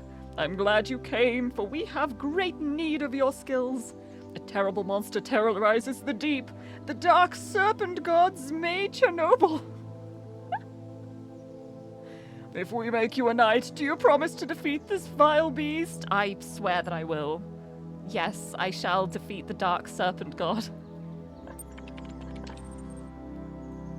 Very well then, I pronounce you Sir Sadko of Norfolk. Go and vanquish our enemy. You may want to prepare first. Yeah, I think I do want to prepare. Let's check out the map. There's a hut, there's an inn, and there's an evil lair. Oh, what are my stats? Let's check out my stats. At present, you carry the following objects. I don't have a weapon, I don't have an amulet, I don't have a shield, I don't have a tourist guide, and I don't have a lantern. So that's not great. So we gotta find some of those things. This is great, isn't it? It's part of what I love so much about this game. Specifically like the DLC Road to Gehenna. There are so many text adventures in it, and they're so fun. They are just a joy to behold. I think I want to start with the old hut. It's closest from the palace, so it makes sense to head in this kind of direction. Let's check out the old hut. The smelly old hut. Lovely. On a wide, sandy plain, there lives a hermit called Spatula Podrig Ivanje von Zwiebelhausen, who was once the greatest mage in all of Norfolk, but whose defeat at the claws of Zmei Chernobyl has turned him into a wretched shadow of his former self. He sits in his hut all day, mumbling about the powers that once were. In his hands, he holds a powerful magical amulet, which he has forgotten how to use. I'm going to ask him for the amulet. Could I have that, please? You ask Spatula Podrig, I'm not reading all that, for his magical amulet, but he refuses to give it to you. He claims he needs it to defeat his ancient enemy, even though he can't remember Zmei Chernobyl's name. You know what? I'm going to tell him to find himself. I'm not going to kill him. He might help me later on. I'm going to tell you to find yourself. You tell Spatula that defeat is no reason to give up. He may not be the great mage he once was, or the hero he wanted to be, but that doesn't mean he has to be a wreck. Within each of us exists an infinity of time and space, and therein we can all find peace and contentment. All he needs to do is leave the struggle to others. After some hesitation, the old man gives you the amulet. He seems relieved. I did a good thing! Yeah, just find yourself. Leave the hard stuff to someone else. Don't worry about it. I got it. Right, let's head to the inn. Let's go say hi to whoever's in the inn. Emmy's Underwater Inn. Emmy's Inn is a popular travel destination for mer people seeking to enjoy the restorative properties of the nearby thermal vents. It's a lovely building, 3 stories, classic hypothalassian Norfolk style. Yeah, the classic, you know. Everyone knows the one. Emmy herself is a kindly old woman, slightly round, and an excellent cook. Let's order a meal.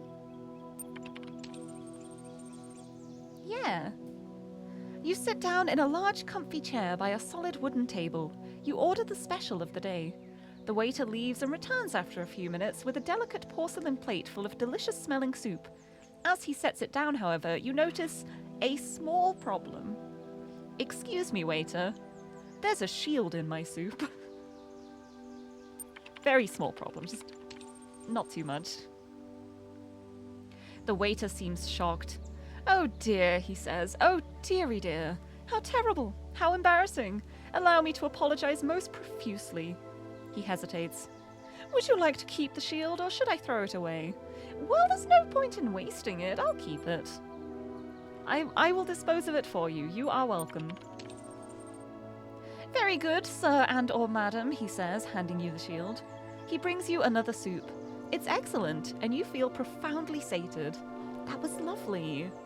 Right, let's get a room. You get a room on the 3rd floor. The room is slightly haunted, but otherwise fine. Just slightly. Do you want to have a strange dream? Oh, you know I do. Of course I do. You dream of an eternal cycle of suffering, which is surprisingly funny. A singing clownfish who can see the future. And the future is the past is the future, the present is suffering, surrounded by past and future. The clownfish is trapped in a fishbowl where the stars never change. There's a cat for some reason, and an infinite void that turns inside out. And you are the clownfish. Oh, what a twist! Oh boy, didn't see that one coming. Oh my goodness, wow. You wake up with this strange feeling of half remembering something. The memory will soon fade. Wow, what a dream. Clownfish is you. On to Norfolk Undersea. There's a temple now.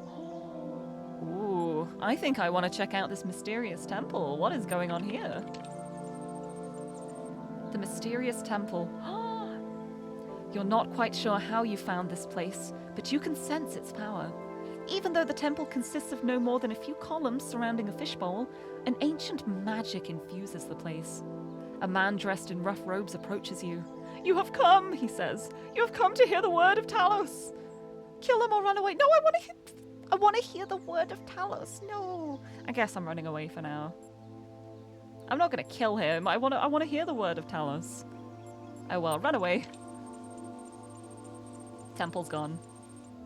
Right, I'm gonna go back to the palace and see if there's anything else I can get from the chief fish. Here we go. If I knew how to defeat Zmei Chernobyl, I'd have done it myself, Hatmahid grumbles. However, I just found this old tourist guide and I thought you might find it useful. Don't mind the stains. Oh, thank you. I appreciate the tourist guide. That's unlocked a dungeon. Wait, let me check my stats. What have I got?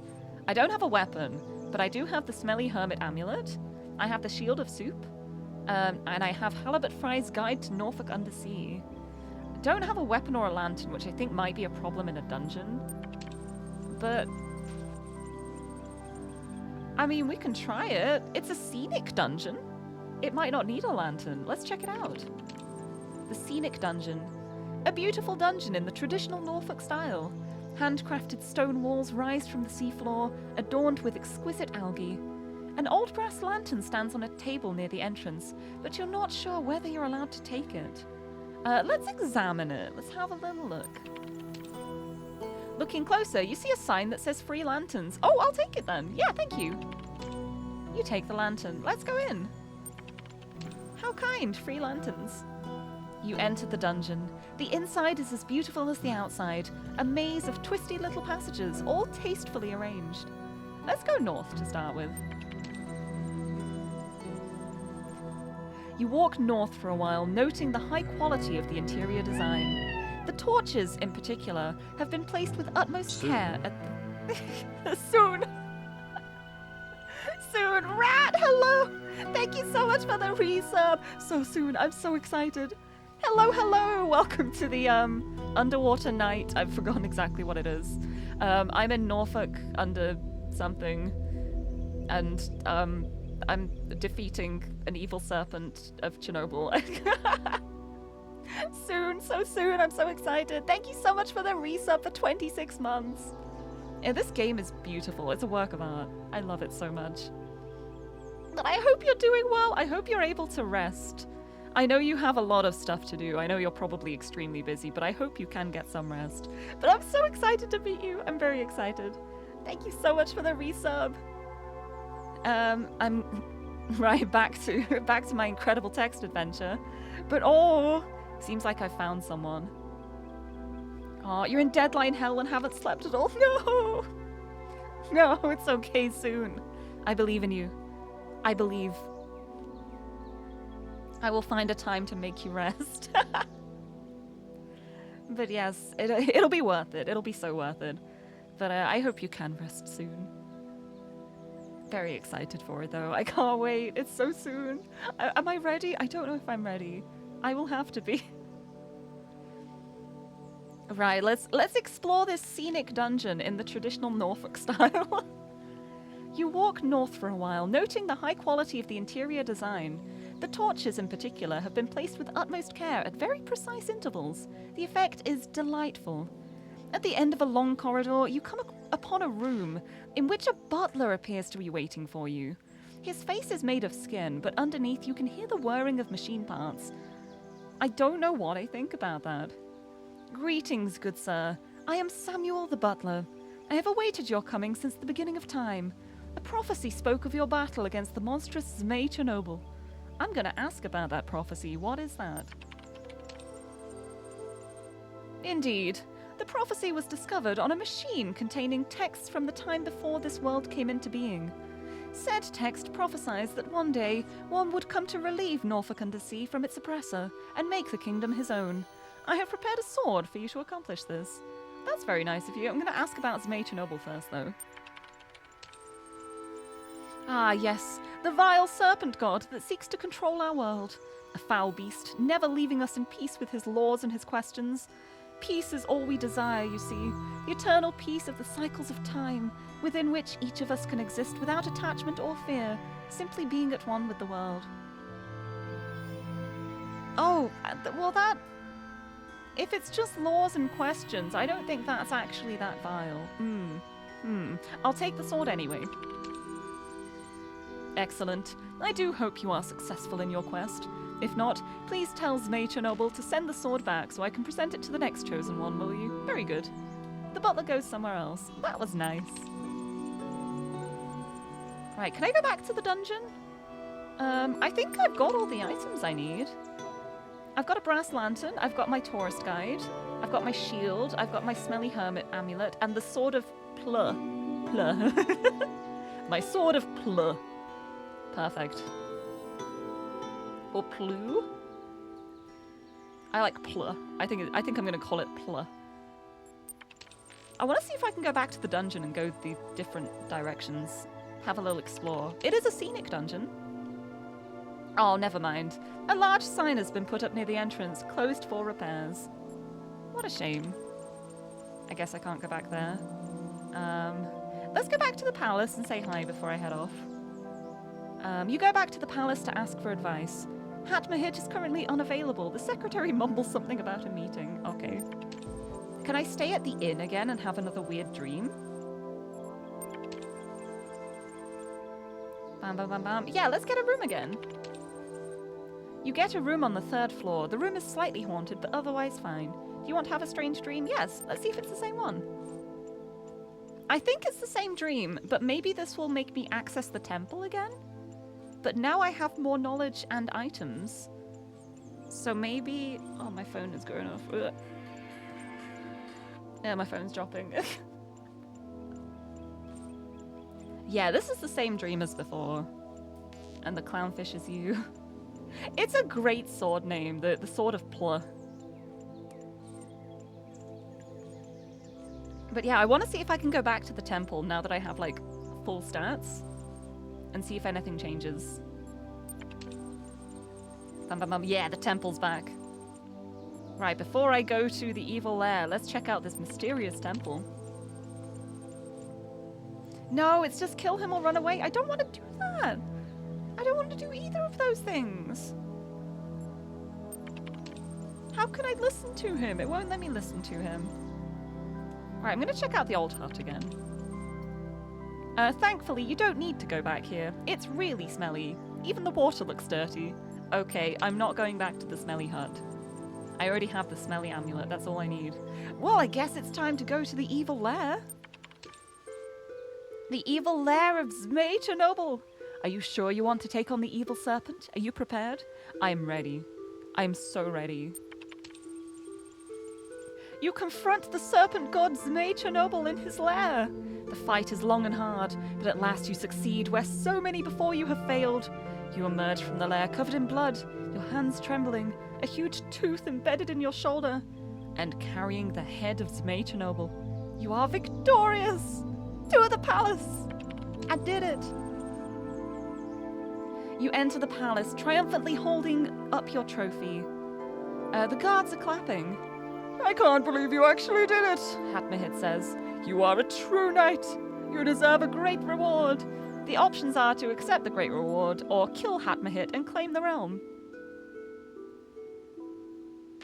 I'll go back and play it again, but I'm going to accept the reward. I'm a knight. I'm a hero. I'm not going to kill people except for the evil serpent god.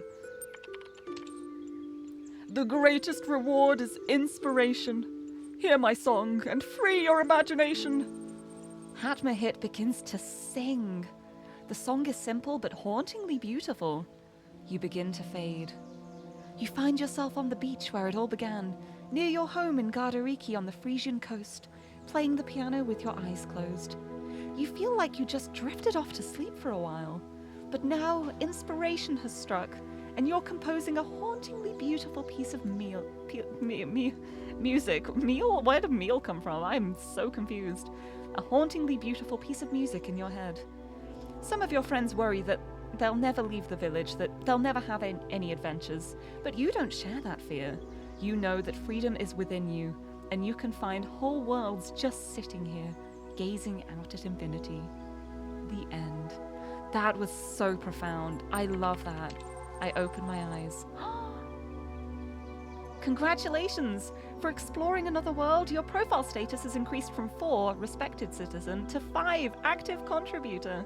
You have received 1 thread creation token. This will be available to you next time you log in. Okay, I can make a thread. Alright, I want to play it again. I want to play it again. I want to do it again. And this time, I'm going to kill the hermit. I'm going to kill the person at the temple. I'm going to kill Hatmahit. I'm just going to... This is going to be the kill one. Okay, I'm going to confront the huge monster. Hi. You grab for your sword, but realize you don't actually have a sword. Thankfully, what you thought was a huge monster is actually just a large bipedal whale. Beckons you over to talk. Yeah, this is all the same. Would you like to become a knight? What happens if I just say no here? No, I don't want to become a knight. You say no. What a boring choice. You grow old and die of a lack of imagination. The end. I think I won. I think I won. Let's do it again. Right, what happens if I just run away? You run away! Nothing interesting ever happens to you after that. The end. I love these endings. These endings are great. I love this game. Right, let's go back and choose violence. Yes, I would like to be a knight. Off to the palace I go. Head to the palace. Beep, beep, beep, beep, beep. What if I refuse? I refuse to defeat this vile beast. Wow, you came a really long way just to say no. You drown. The end. Incredible. Oh, it really reminds me of the Choose Your Own Adventure books I used to read.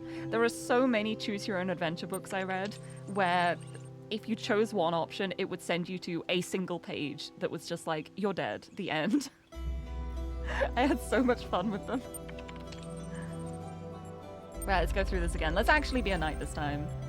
I swear. Mighty quest. Let's head to the palace. Let's agree to kill. I swear that I will kill everything. Right, so let's start at the palace. Now I've got my tourist guide. Now let's go to the dungeon first.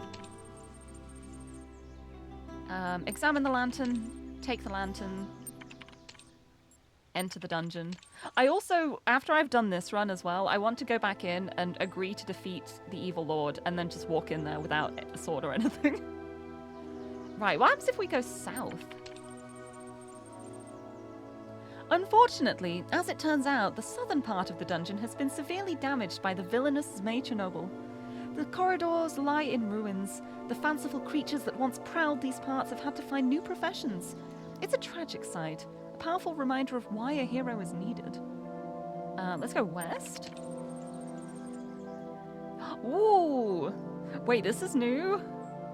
You walk west for a while, noting the splendid quality of the wallpaper. It looks like genuine stone.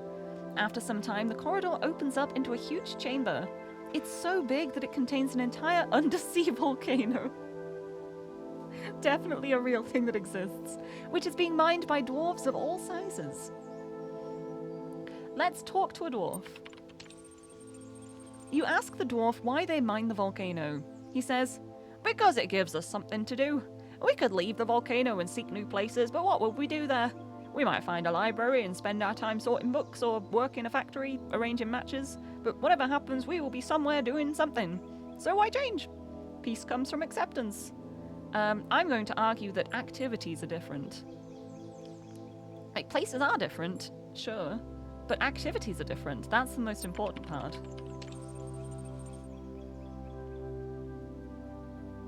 The difference is not inherent, but comes from your own sense of attachment. You project the difference from within yourself. If you let go of this sense of attachment, then there is no difference. I'm going to argue that he should give me his pickaxe. I should have that. But that's my pickaxe, the dwarf says. I'm going to argue he's attached to it. The dwarf concedes your point and gives you the pickaxe, ready to embrace a more profound attachment. You are very wise, he says. He is right. I'm so wise and smart and incredibly intelligent.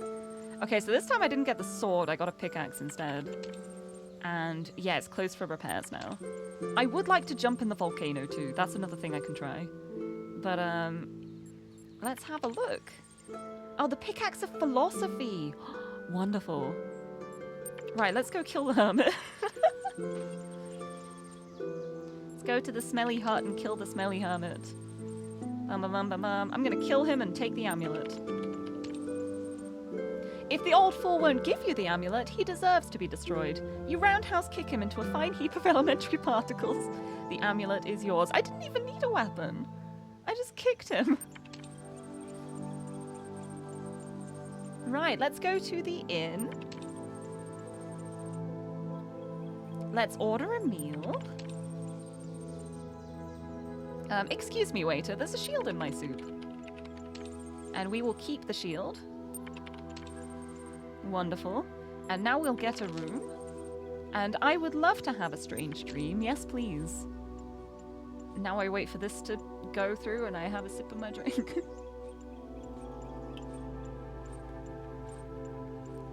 I love how funny the eternal cycle of suffering is. It really is surprisingly funny. Isn't it hilarious how nothing we do matters and everyone will die? So funny. I love it. And a singing clownfish who can see the future. That is me. There's a cat for some reason. I feel like that's all of my dreams. There's a cat for some reason. I don't know why it says for some reason though. Like the reason is for there being a cat there. That's reason enough in itself. Right, half remembering. Let's go kill that person at the temple. I'm on a killing streak right now. I am leveling up.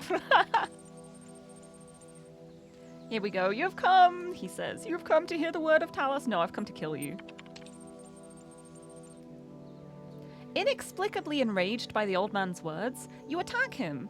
You grab a book of ancient Greek mythology, which you find next to a column, and beat him to death with it, screaming incoherently all the while. You feel better. In fact, you feel a lot better. You also feel very sleepy. I guess it's time to have a little nap in the old man's bed. Let's sleep in the old man's bed. On the next morning, you open your eyes with a new sense of purpose. You're no longer afraid of failure. You remember the words of the greatest of all sages, the Holy Quantum. Failure is just an opportunity to learn something new. Your power has grown. I'm stronger. I'm so strong now. Let me check my stats. Okay, so I've got a +3 from that, +1 from that, +2 from that, +1 from that. And I do have the tourist guide. So this is more than enough to defeat the evil serpent. Let's go. Am I prepared? I'm prepared. Attack. There we go. I did it. I'm victorious. Let's go back to the palace. I did it. I deserve a great reward. You say, how about I kill you and claim the realm? Hey, what are you doing? Hatmahit does not see your attack coming. His lifeless corpse crumbles before you with a baffled expression on its face. You step over it. The guards are momentarily confused, but when you sit down on the throne, they bow before you. They know the ancient rule, you keep what you kill. You keep what you kill, I love it. You are now the chief fish, ruler of Norfolk Undersea. You don't care about the world you were supposed to return to. You have all you could ever want right here. The end. That was magnificent. Right, and now I'm going back so I can jump in the volcano. Right, new game. Let's go jump in a volcano.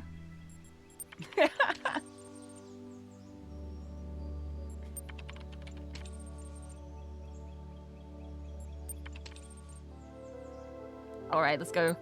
Map. We go to the palace. We agree to kill the serpent. I swear that I will. I go back to the palace again to get my travel guide so I can see where the scenic dungeon is. Thank you very much. Back to the map. I will go to the lovely dungeon. I don't think I need a lantern, so let's just go in. Oh, it's pitch black. You're likely to run into a mine. Okay, I guess I have to take the lantern then. I'll take it. Alright, in we go. We go to the west. And genuine stone. Amazing. Let's jump in the volcano. You jump into the volcano and die. Why did you do that? At the end. Why did I do it? Because I could. Why would you ask me why I do something when you make it an option of something I can do? Of course I'm gonna do it. Well, that was worth it. Now let's do it again. Agree to defeat the evil serpent and just go along without anything. Just roll up to it and be like, hey, I'm here to kill you with literally nothing. This is a great adventure. Right, to the palace. I swear I will take down the dark serpent god. If it costs me my life, which it will.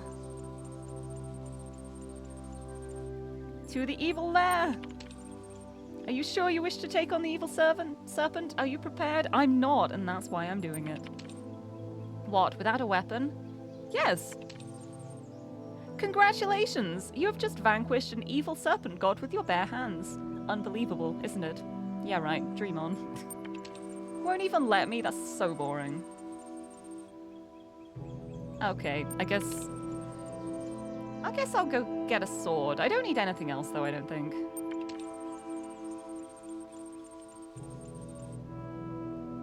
Wait, actually, I've got a fun idea. What if I go to the inn, I have my funky little dream, I go kill the guy and my power increases, and then I go to defeat the boss without any items? I think I'm onto something here. I think this could work. I will defeat the god with my bare hands because I'm gonna kill a man.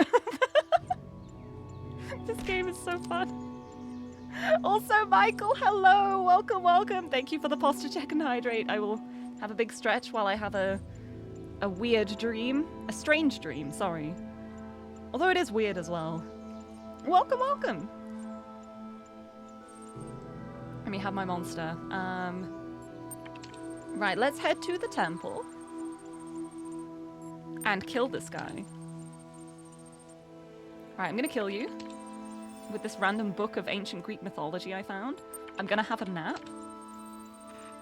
My power has grown. And now I'm going to fight the boss with my bare hands. And I'm going to win because I'm not afraid of death. I'm ready. What, without a weapon? Yes. No, it still makes me have a weapon. Fine, I will get a weapon. I'll go to the dungeon.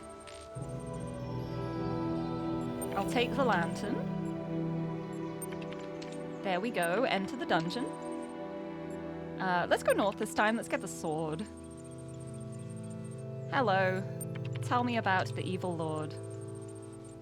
Foul beast. Give me the sword, thank you. Fabulous. Right, let's try that again. I have a sword and a travel guide and nothing else. Let's see if that's enough. I wish to take on the evil serpent. I'm prepared. Oh no, I still just won. That's so boring. I don't even need the shield or anything.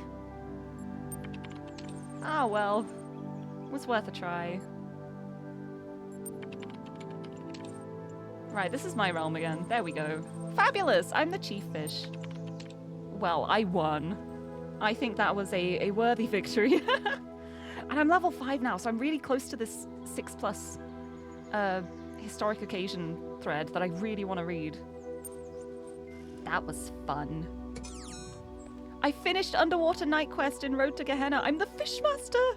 That's me! I love it! Ah, it's a good book then. Oh, it's incredible. It is... That was a wonderful story. Incredibly well written. The fact that I was able to jump into the volcano and also run away and not become a knight. The chef's kiss. I love it. Right, anyway, Dev commentary. Underwater Night Quest is probably the silliest of the text adventures if we don't count the Sam one.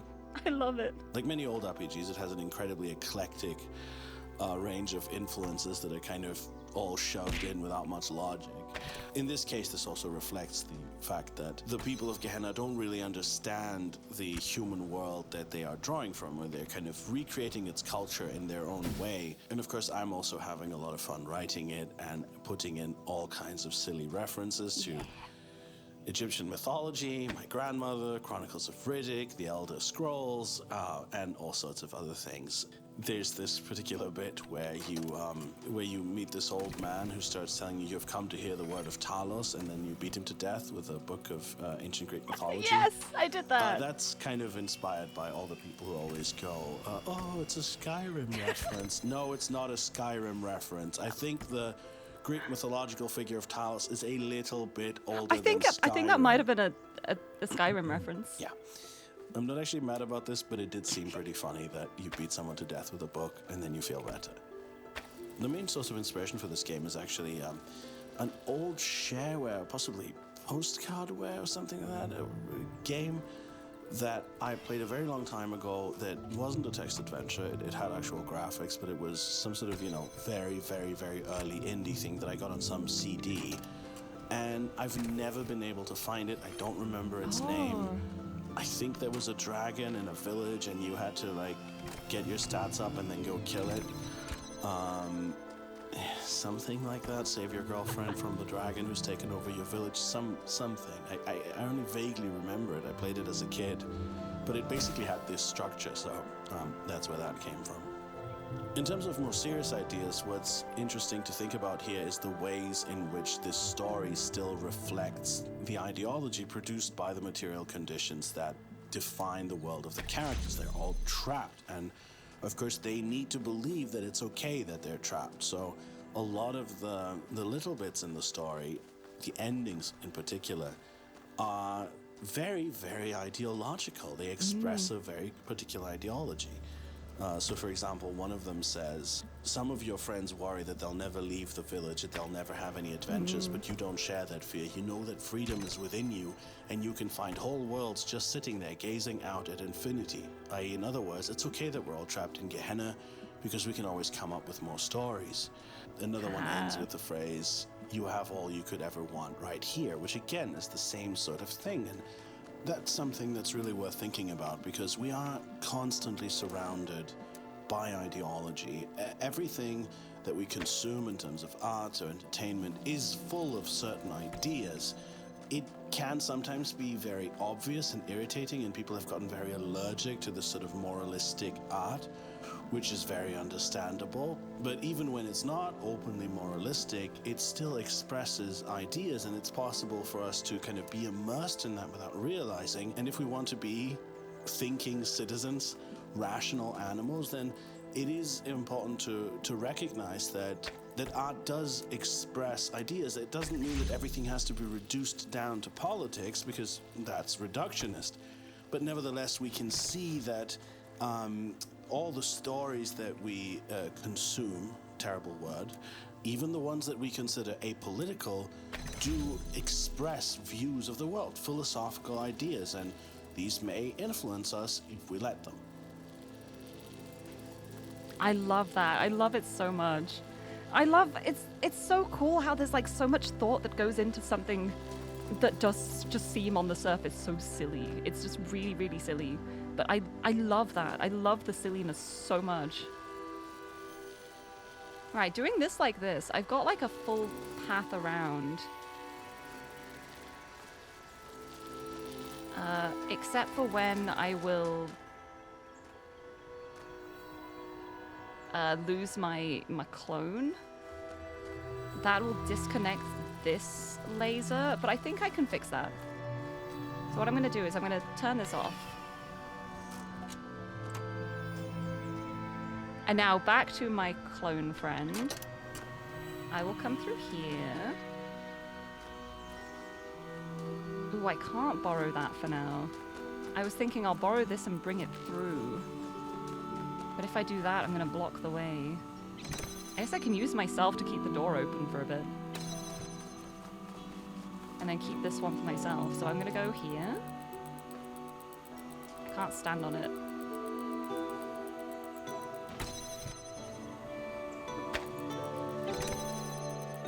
Right, because I need to be able to place that one somehow. So I guess like having it on this side would work. Easiest. Having that as the spot where it is. Create my pause point, and then I can be going through there. And I'll let myself back through so that I can access the machine again. I think I'm making a big old mess of this, but it might work. I'll have to do a lot of fast forwarding now. But I love that text adventure so much. I love all the text adventures in this so much. Right, what time is it? Oh, it is nearly 7.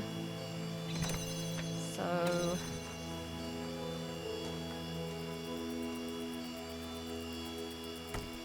Right, there is my connector. You are now standing on that button for me. So I can use this one for myself. Okay, you've placed the connector there. You've opened the doorway that way. I can use that for a second to do this. This one stays connected on this side. So I will bring this around.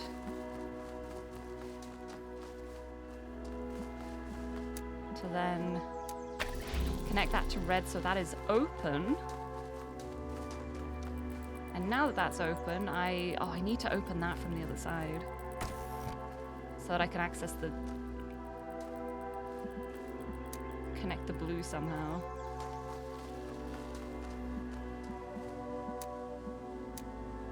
If I can get the blue round to here, then that's all connected up. I just need to like get the one boost to keep this open so I can make this like self-sustaining. But I can't do that with where I've placed the red at the moment. Harm.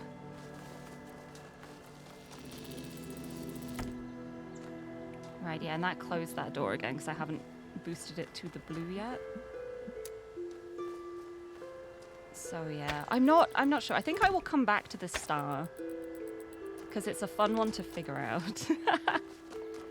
But I think this is a good spot to leave it at, to be honest. It's a good ending point for the stream. Oh, I need this to get out of the room. Hold on.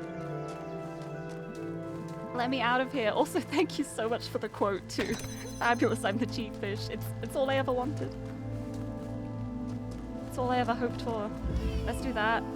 And let's do that to make sure it auto-saves. And if I click stop, yep, saved 4 seconds ago. Fabulous. Oh, I forgot how much of a joy Road to Gehenna is. I am so happy. I am so happy that I'm getting to play this again. It's so much fun. And we're having such a great time with it. I'm just really glad that I'm just really glad I get the chance to experience it again, because it's been 4 years. I haven't replayed it, but I'm glad I'm getting the chance to again. But now I'm just gonna buy time for a little bit, because I think like if I start getting engrossed in something, I'm gonna get distracted and lose track of time. So I will stop the game here.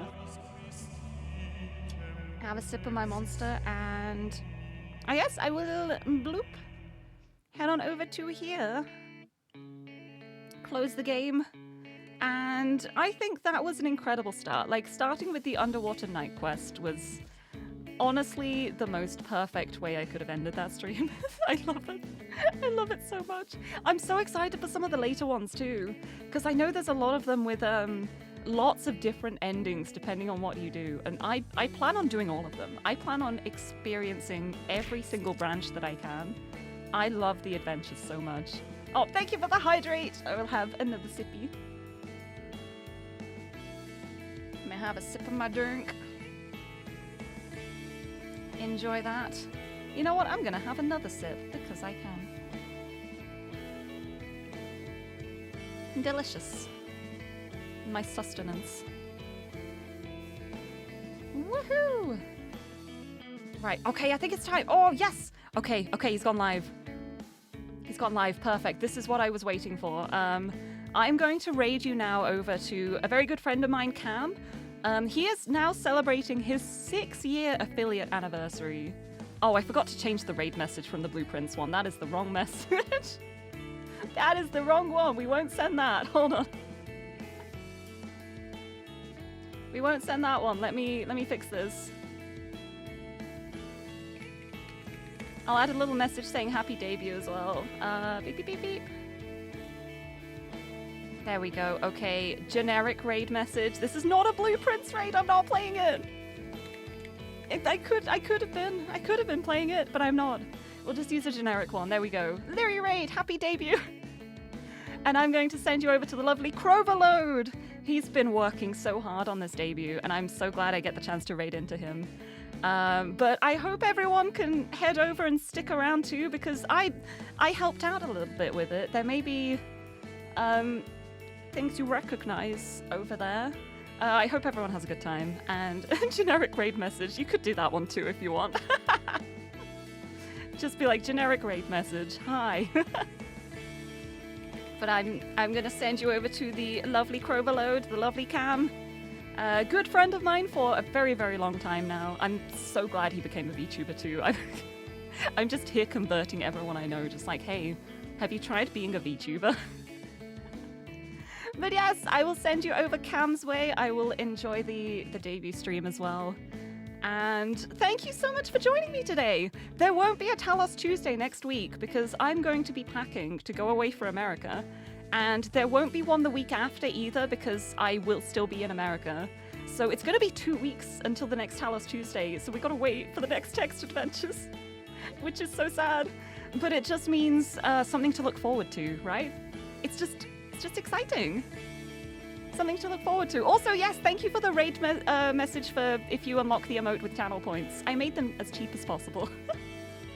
But yes, I will send you over Cam's way now. I'll be back on Friday for some more Divinity shenanigans with Xander. And then I will be playing Blueprints on Sunday. Reawakened D&D on Monday. And then I'll be gone for a week and a half. But yes, let's send you over. Let's get ready. Let's get anticipating this debut. I'm excited for it. Thank you so much, everyone, for joining me today. And until next time, bye-bye!